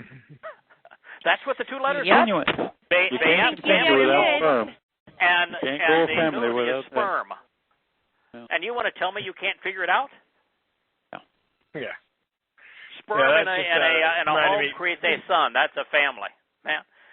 But see, if you used it for nothing other than just to check your, are you right? It tells you on every level you can come up with, it confirms itself. Correct. You cannot find that. Just made me think. Part of the reason I missed the show last week was my brother and sister-in-law were in town, and I don't get to see them too often since they've moved.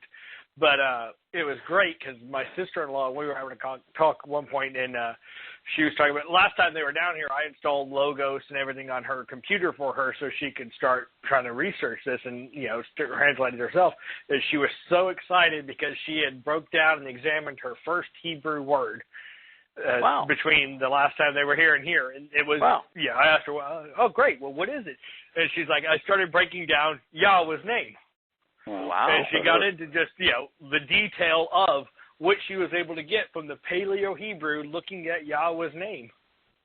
Right. And by the way, guys, gals, is there any chance of understanding the basis of Yahweh's name in any language other than Hebrew? No.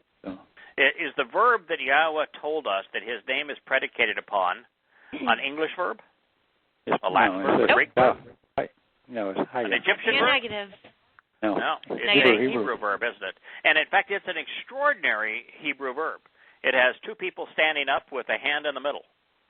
Any way you look at it, too. Any way you look at it. Right to left, left to right. Backwards, forward. Right. Yes, the Baris, the covenant, is in Hebrew. Right. What's to know? Yeah, it's Haya. Haya has a meaning in Hebrew. What does Haya mean in Hebrew? To exist eternally. I exist. I am. I will be. Right. Yeah, I was, I am, I will be. That's what it means, to exist. That is the verb that defines Yahweh's nature and name. I am, I was, I will be. That's why once you understand the basis of his name, there's two things you can't do. You can't celebrate a birthday of God because God wasn't born, because I was, I am, I will be. And you've got to take God off your goddamn celebrated dying. You can't have God on his stick. You got to take him off the goddamn stick because he can't die. His name is based on the verb Haya. I exist eternally. I exist. I was not born. I did not die. No. And so it's even simpler you ask than the question, is it possible to understand accurately, precisely, completely the nature, the purpose, the plan, and what is expected regarding God without examining the Hebrew? And the answer is no, it is not possible. No. Can you communicate what you can learn in Hebrew and other languages? Absolutely. Easily. Well, not easily. But it can be done.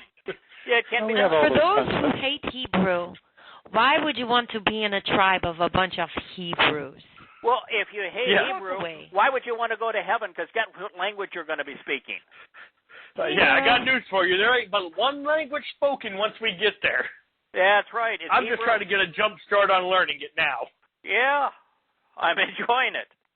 You know, I am certain that once the Torah is put inside of me, my first inclination is going to be, oh my, was I stupid? Boy, was I dull and dim. You know, that's going to be the first response is, oh my goodness, I only missed about 99.99999% of what was being communicated, and I was so excited with what little I understood. But I don't think God's going to mind. I just think that's Yahweh's way. He says, I was pretty excited by what you figured out. You figured out some stuff. Yeah, I don't think we're going to mind at that point either. Yeah, that's really don't worry. You got an eternity to appreciate the rest of it. Don't sweat it. Actually, I'm excited about that because if I knew 99% of it now, what fun is eternity going to be learning the other 1%? Oh yeah, I know exactly. Yeah, I'm hoping I ain't got it all figured out because eternity is going to be boring if I do. Right. Now we're about going to Jeff, pick up Moody Bible guy. Someone offered him the olive branch. I'd like to extend an olive branch to slap him across the face because I've seen this a million times. You go to theologian school and you learn Bible, Biblios. Yes. Yeah, with Baal. And you come out and you've been spoon-fed poison. And you come out thinking that you are Israel and everything you do is fine. You just have faith. Oh, you've accepted all the promises that God made to Israel. They've been transferred directly to you. And you know what I found is that Moody Jeff is just like every other Christian that I've ever really had an in-depth conversation with. They know their religion is fraudulent. They know this stuff isn't true. When I confronted Jerry Falwell and said there is no Christmas and yet you celebrate it. There is no Easter and yet you celebrate it. They're pagan. There is no Jesus. It's Yosha. God does not want to be called Lord. He is not a Lord. He is a Father, and he has a name, and it's Yahowah. There is no Trinity. God has never moved away from his Shabbat. He does not want to be worshipped, much less worshipped on a Sunday. And I went through all these things. And guess what? He knew it was all a fraud. They know it. They know it, but you can't make a living If you tell the people rabbis know it too. They know and it too. So do the imams. Yes, they all know it too. It's impossible for somebody to be promoting Islam and not recognize that the Quran's insistence that the only way that you can get into heaven is to die as a jihadist killing for Allah. You just got to know. And even then it's already full. Oh, yeah. You just got to know. Wait a minute. That just can't be true. Yeah, just would Yahweh the Christian who says they're seeking the truth, but what they really mean is they're seeking what is the right denomination. Not that Christianity could possibly be wrong. They just want to know what the true version of Christianity is. And that's the wrong mindset because you're looking in the wrong place. Of course. Of course. You know, speaking to that, we've been watching this show on PBS about Scientology, where one of the members has come out. Oh yeah, I've watched some attacking of those. It. And they are, and the tragedy I see in that I think Terry and I both agree on this. The tragedy we see in that is when push comes to shove, she somehow thinks that if they could just straighten up their act, there'd be something there to save. And that's kind of what Christians do too. They just, and because I was kind of like that, I thought that's actually a very apt analogy. Was worth holding on to until I, of course, read Yada Yahweh, and then I said, "Man, you got to walk away from this quick." Woo! When God calls it the plague of death. We talked earlier. You mentioned Ken Power. That is very much the mindset I saw in him. That he realizes the errors in Christianity, but he thinks there's enough good there that you can still save it. And you got to throw the baby out with that. Why good is Christianity then? Why does he call Shaul? Talking about before the wolf in sheep's clothing, and before he tells you, those of you who call, none of those of you who call me Lord, Lord will enter the kingdom of heaven. And they say, hey, but didn't we do all this wonderful stuff in your name? He says, get away from me, all of you who are Toraless, I do not know you. What did he talk about? And he repeated this from a different perspective, using actually the same words, but saying them slightly differently over and over again. Didn't he speak of that a good tree only produces good fruit? There is no bad fruit from a good tree. A bad tree produces only bad fruit. There is no good fruit. And what he's saying there is that once you recognize that there's something wrong with your religion, it can't be good. Yeah. It's like when I began the observation show today, I asked Kirk, I said, Kirk, if you wanted to justify Christianity or patriotism or any of those kinds of things, and you wanted to, after you've read Introduction to God, Observations, Yada Yah, and you wanted to refute it, could you refute it by demonstrating that 10 of the weaker arguments that I have made are invalid?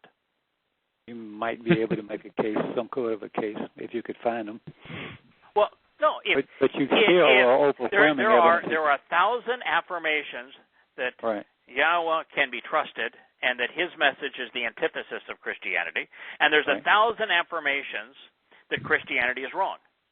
Yeah, if you were to take 5 of each of those, 5 of the 2,000 arguments, and disprove those 10, you're still leading with 990 arguments that you've left unrefuted about who God is and the things that are wrong with the religion. No, if you wanted to refute it, if you wanted to be able to say, no, the evidence rendered and Yada Yah, an introduction to God and questioning Paul and observations is invalid, you have to invalidate. You can't invalidate some of it. You have to invalidate all of it. And you have to invalidate everything that is written about Paul, because if one aspect of Paul stands as true, then Paul was a false prophet.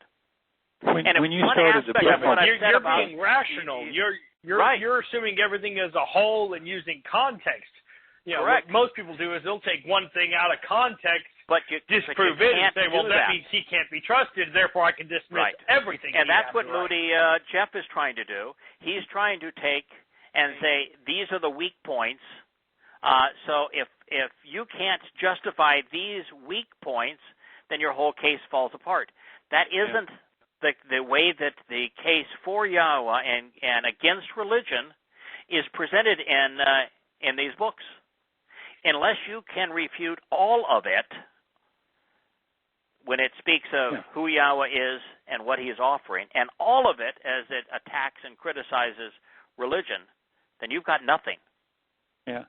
Well, even further, though, he wants you and to by the do way, it when I'm in talking a about this as an example, way. I have yet to find his a whole single argument person. of, it needs to be easy. Hold on. He doesn't just want you to refute this. He wants you to do it in 2 lines, or else he ain't going to spend the time doing it.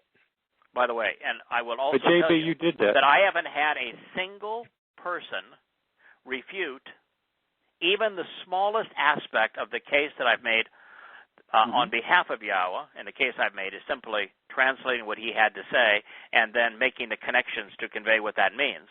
Not a single person has corrected a single aspect of that for Yahweh or corrected a single thing I have said based upon what Yahweh has communicated against religion. Now, I have made corrections, but I have not made a correction yet based upon somebody demonstrating that what I wrote or concluded was inaccurate. Even more than that, how about this? Craig, can you change reality, what's really happening in the world today? Do you have that kind of power? No. No. Okay, here's a reality, people. Open your eyes. Right. Yahweh says in the Torah, if you're my people, you're in my covenant, I will protect you. Right. Is that true or is it not? Right. So why do you need, as Trump said, why your are military Christians and being your beheaded? and your police why are to Muslims protect you? killing Muslims? Army and police. Why are they killing Jews? Wake up, people. Yeah. Yes. Reality does not change for Muslim, anyone. I wrote the most potent book ever against Islam, and I've had thousands of death threats. A Muslim cannot kill me because I have Yahweh's protection. It's as simple as that. Muslims have no protection from other Muslims, much less from anyone else. Nor do Christians. Right. Nor do Jews praying in a synagogue. Nor do Jews. Right. They get stabbed in their own house. Jews are the victim of a disproportionate amount of violent crime. They have no I want to say protection. one quick thing about Paul, the question in Paul, that when you wrote the first draft, it was so obvious to me that this was wrong. Paul was dead. Right. And could be thrown away. I was done in the first chapter. It was overwhelming, wasn't it? Yeah, it was overwhelming. And that was the first draft. That was the book that you put before we did. Yeah, like 500 pages. Right. And then, just as one day we were sitting there listening to y'all talk, and JB said, and furthermore, in Dabarim, if a Navi or someone makes a prophecy and don't come true, then he's a liar. I mean, just one thing. I was saying, you don't even have to strike down everything. You strike one thing. How are you going to deal with that one? Yeah, that was the case of Paul. You don't have to to refute the case against Paul. You cannot base that on refuting 1,000 of the arguments that are brought against Paul in that book. Won't get it done. You have to be able to prove everything. Okay, so if a guy is a false prophet and you should kill him, because that's the instruction. Yeah, there's words. Yeah. How does Paul leave Jerusalem in a basket with the help of who? Probably some Romans? Oh, that was Damascus. The Damascus. Well, how many people at that time actually knew Yahweh? Yeah. He wasn't in Jerusalem. Who believes anything he said to begin with? Okay. But he was, of course, in Damascus. Can you imagine, by the way, you're going to meet with God in Damascus? In Damascus? No. That seems like a place to go. But he'll meet what with him. What did God say about Abraham's worker that he had brought into his family that was from Damascus, where he said, hey, I got this idea. I got this associate said, no way. who's a really nice young man from Damascus. He said, no way. No. No go. Hey, no go. No go, man. I ain't meeting with... When Yahweh meets with us, he meets with us in Yisrael and most especially in Jerusalem. Yahweh does not meet with... like when Yahweh met with Abraham, it sure as hell wasn't in Ur, sure wasn't in Babylon. He says, he spoke to him only once he had left Ur and was 3/4 of the way to Israel, and then he spoke to them and says, if you want to be part of this, You need to walk away from these things and then walk to this land. And that's where he met with him. Right. Yahweh doesn't meet with people. But, the most stunning thing about Paul, beyond the fact that he admits that he was demon-possessed at the end of Corinthians, the most amazing thing about Paul is here he claims in his conversion experience that he is blinded, made lame so that he has to be carried away, and was struck to the point where he was beaten, where he had to take weeks to recover. And yet, every other meeting that somebody had with Yosha, the blind were given sight. We're not the lame were able to walk, and those who didn't understand were instantly given understanding. And so you look at, wait a minute, pal. The first time I met God, he came up to me and beat the shit out of me. And you described who you met with.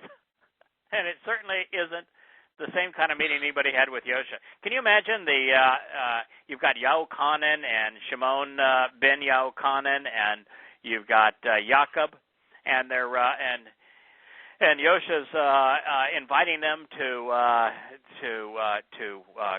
go with him, and their first experience is that he makes them blind. He beats them to the point that they're dysfunctional, and he makes them lame.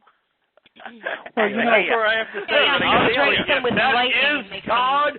I want nothing to do with him. I don't care if that is the real God.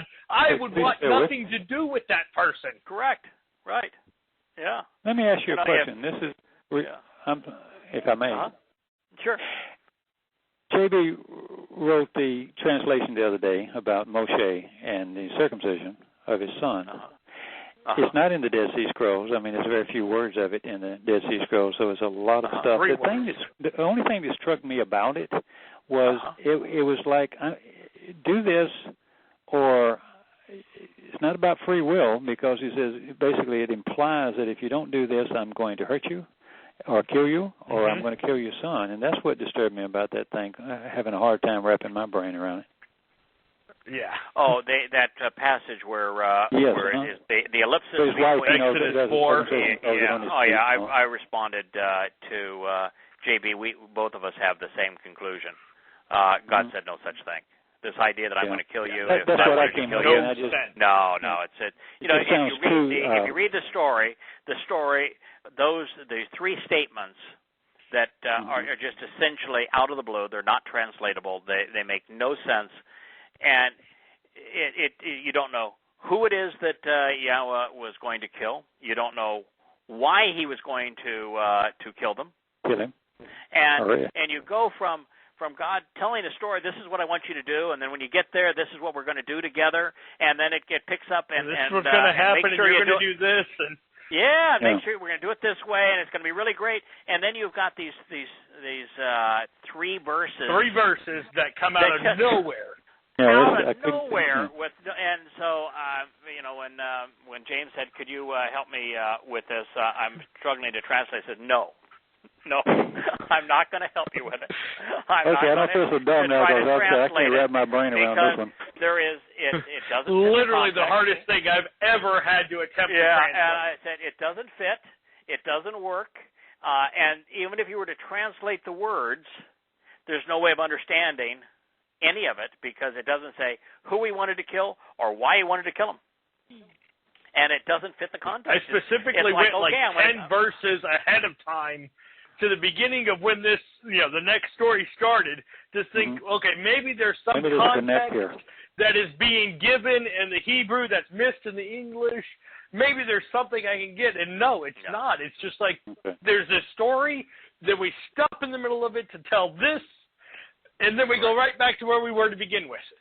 Yeah. Correct. Yeah. No, it can't be.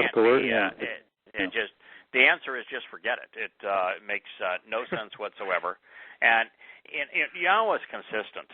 And if he and it's his prerogative. If he wants to kill somebody, it's his prerogative. Sure. Moshe was not one of those that he wanted to kill. Wouldn't think. And so, we're just... it just doesn't. It does not work, and then if you look at the Dead Sea Scrolls, while there are a couple of words from the passages, the couple of words in the passages are. I think there's 3 words, and 2 of them are pronouns. Yeah, and so there's. Yeah, as a matter of fact, even the pronouns would only have been part of a word, and the rest of the word's gone. So it's just there's nothing there, and that's what I found. And so I won't even go there. It communicates a thought that is inconsistent with Yahowah. There's no way to verify that it was ever said that way, and it has absolutely no context. And without context, there's no way to understand it. In fact, it's completely out of context. Good. Yeah. So kind of like sitting on one of those nice Persian carpets, and there's a big stone underneath. You're right. You know. Or more importantly, that there's a nice Persian carpet, and or a dead body underneath. There's a big hole in it. There's a big hole in it. No, or a dead stinking animal. You're just not going to look at the hole. So no, that's just it's senseless. Yeah, it's senseless. So, based on what we know from the Dead Sea Scrolls, there was something there. It's not like it's missing. There was something. There's a gap that fits that space. What was there? We have no clue. But what we have that we're told was there makes no sense. Right, because all of it prior to then is this is what we're going to do. I want to, and he's reaffirming the things that he wants Moshe to do to make sure that Moshe absolutely, unequivocally has heard him and understands and is committed to the course of action that Yahowah wants to pursue in Egypt. And and understands what's going to happen once he gets there. He actually tells them, when you get here, you're going to do this, and this is going to be the reaction. Don't be surprised when this happens. They're going to say no, and I want it that way because I want to be able to demonstrate my point. If it wasn't for that reaction, he would not have been able to demonstrate Pesach, Matzah, and Bikurim. Mm-hmm. And so, nor would there have been any reason to have to flee to fulfill Shabbat. So it had to happen that way, and it had to happen on Yahowah's timing for the message that Yahowah wanted to communicate. And he didn't care what happened to the Egyptians. They were way too far gone, irrelevant, way too far lost. They were irrelevant. Their lives were meaningless to him. So, but his children's lives were not meaningless to him. And so the whole thing is set up to explain this is how we're going to do it and why we're going to do it this way, and this is what's going to happen, and this is going to be the response. But I want you to stick to the program. I've got a program, and I want to tell you exactly how they're going to react to it. Don't lose heart just because they don't respond when you tell them what I have said. This is what we're going to expect, and this is what I'm going to do. And so, because plenty of the children of Israel wanted those leeks in Egypt, man. Let me tell you. Right, and then in the midst of that, it says, and God got really angry and was going to kill him. Who? Him. Yeah, kill someone. Why angry? For some reason. Why angry? Yeah, why angry? Who's him? And then so-and-so came in and did this, and then placed this by his feet and said this to so-and-so. We don't know who. Who? I think it's more interesting what the mother said that's recorded. You're a bloody husband or something like that. Yeah. All right. A bridegroom of blood. Now that makes sense to me. Well, like I said, what she said is actually interesting depending upon, it conveys many things depending on who she's saying it to. Yeah, but we have no clue who she's speaking we don't know, to because the context gives us nothing. Right. Yeah. We're told that Moshe killed a man that was beating another man. Now, that's an appropriate kill. He didn't make a habit of killing. Yeah. He wasn't in violation of the instruction, but he killed a man that was abusing another man. I would do that all day long. And Moshe did that, and Yahowah had no problem with it. And Yahowah was absolutely aware of it and had no problem with it. In fact, he even told Moshe, don't worry about what you did. There's not even a person in Egypt that none of the rulers of Egypt are alive that were there when you did that. Don't worry about it. I know what you did. You don't need to worry about it, he even tells him. And so then for Yahowah to say, well, your husband has got blood on his hands or is a bloody husband, well, it's for darn sure that Yahowah's not condemning Moshe of his one kill. No. Because he didn't care about it. In fact, he was saying, I chose this timing, and nobody's there that even knows about it. Don't worry about it. Mm-hmm. Yes, but what well, tribe the most was interesting she thing I found from translating those whole verses was examining what blood meant to people in Moshe's time. We look at blood as a symbol of death, but in that view, blood was often a symbol of life. Yahweh said, don't drink the blood because the life is in the blood. Right. A bridegroom of blood isn't a negative thing. When your heart stops pumping blood, what happens of to life. you? When your heart stops pumping blood, what happens to you? Well, then you die. You're dead. You die. If you bleed out, if you cut an artery and you bleed out, what happens to you? Then you die. You die. Yeah.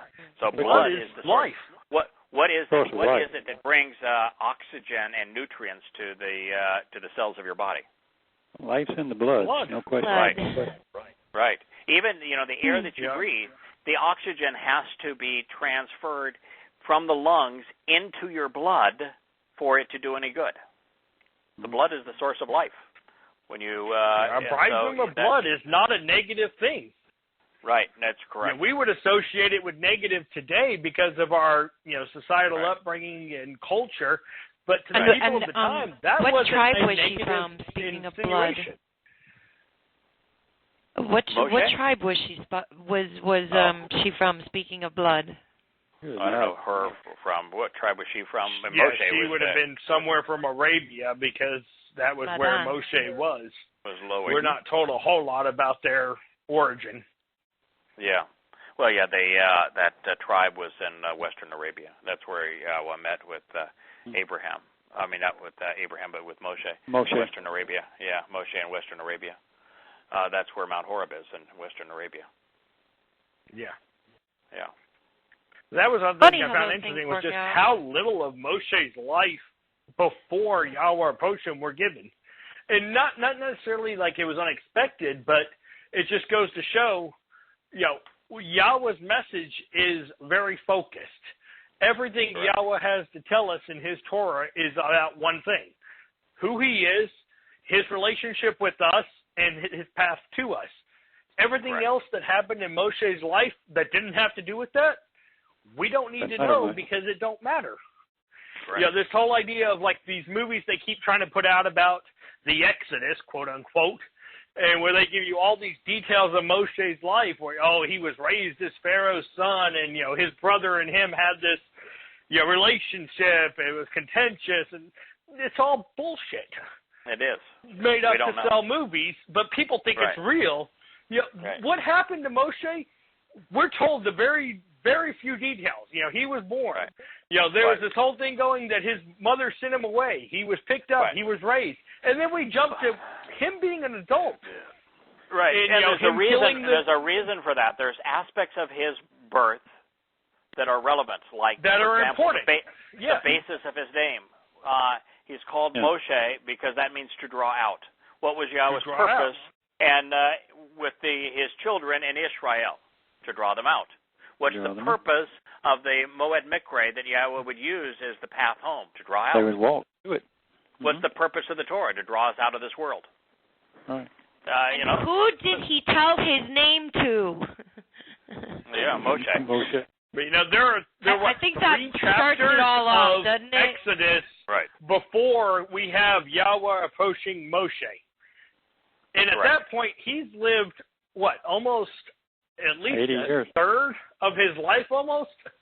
Yes, exactly. Yes, and what that's how little his life is of meaning. Until it came to the point where Yahweh approached him, his life doesn't really matter a lot. Well, if we're given very broad strokes.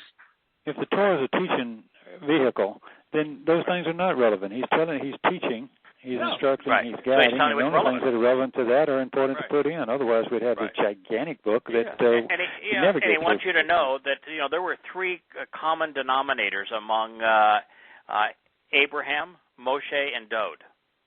Mm-hmm. They were all shepherds. Yes. Come on. So he told us they're all shepherds.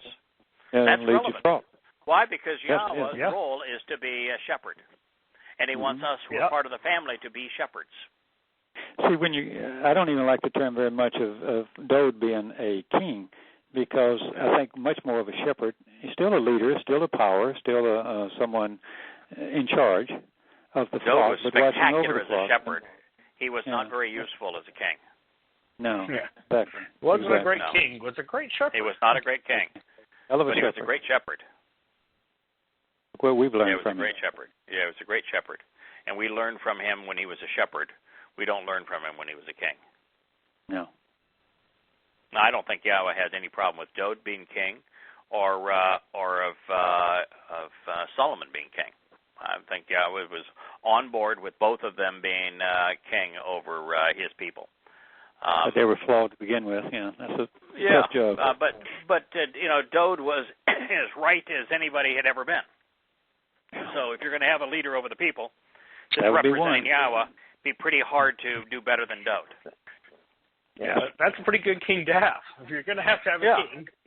Yeah. Now, for me, Dowd's not my king. No. I don't have a king because I don't view Yahweh as king. Now, I understand that it's his universe and he's the ultimate authority, and there are a couple of times where he is referred to as king. And I don't have any problem with him being royal and him being the ultimate authority. I understand all of that. It's just that's not the nature of our relationship. Yeah. Yeah. I don't look at him as my king. I look at him as my father. Yeah, I do too. That's how I look at it. And he can own the whole world, and that's great because we get the inherit part of it with him. So that's and I also try to, with both of my sons, be more friend than father, but be father, but also be friend. And I also view Yahweh as much friend as I do father. Well, and that's one of those relationships that evolves. When they are young, looking at you as their father is needed. Right. It is necessary. Right. And you don't, when they're young, being their friend can actually be a detriment. Whereas as they grow, the idea is to raise them to be the type of people you would be friends with. Right. And so that the friendship develops once they are older. But when they're younger, I've seen this before with a lot of people where they want to be friends to their kids and not parents and end up with horrible kids. Right. They start off as being dependents, and they end up being companions. Yeah, and that's the way to do it. That's the way it should be done. But that's Yahweh, and I will always be father-son. But our relationship, while it is still father-son, because my growth is not deserving yet of companion, I can see it moving towards companion, and I like to, for my own kind of satisfaction, I do like to see Yahweh as friend, and I don't think he has a problem with that. It's just, I'm not much of a companion yet, but I enjoy it. From my perspective, it's wonderful. Well, if Yosha was a friend to all the disciples, I mean, they hung out together, and I'm sure they had a lot of laughs too. Right, sure, absolutely. Well, it's the evolution of the relationship.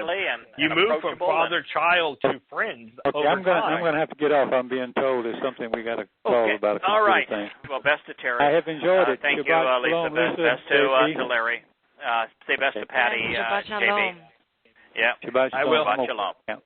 Good night, y'all. Talk to you guys next week. Shalom.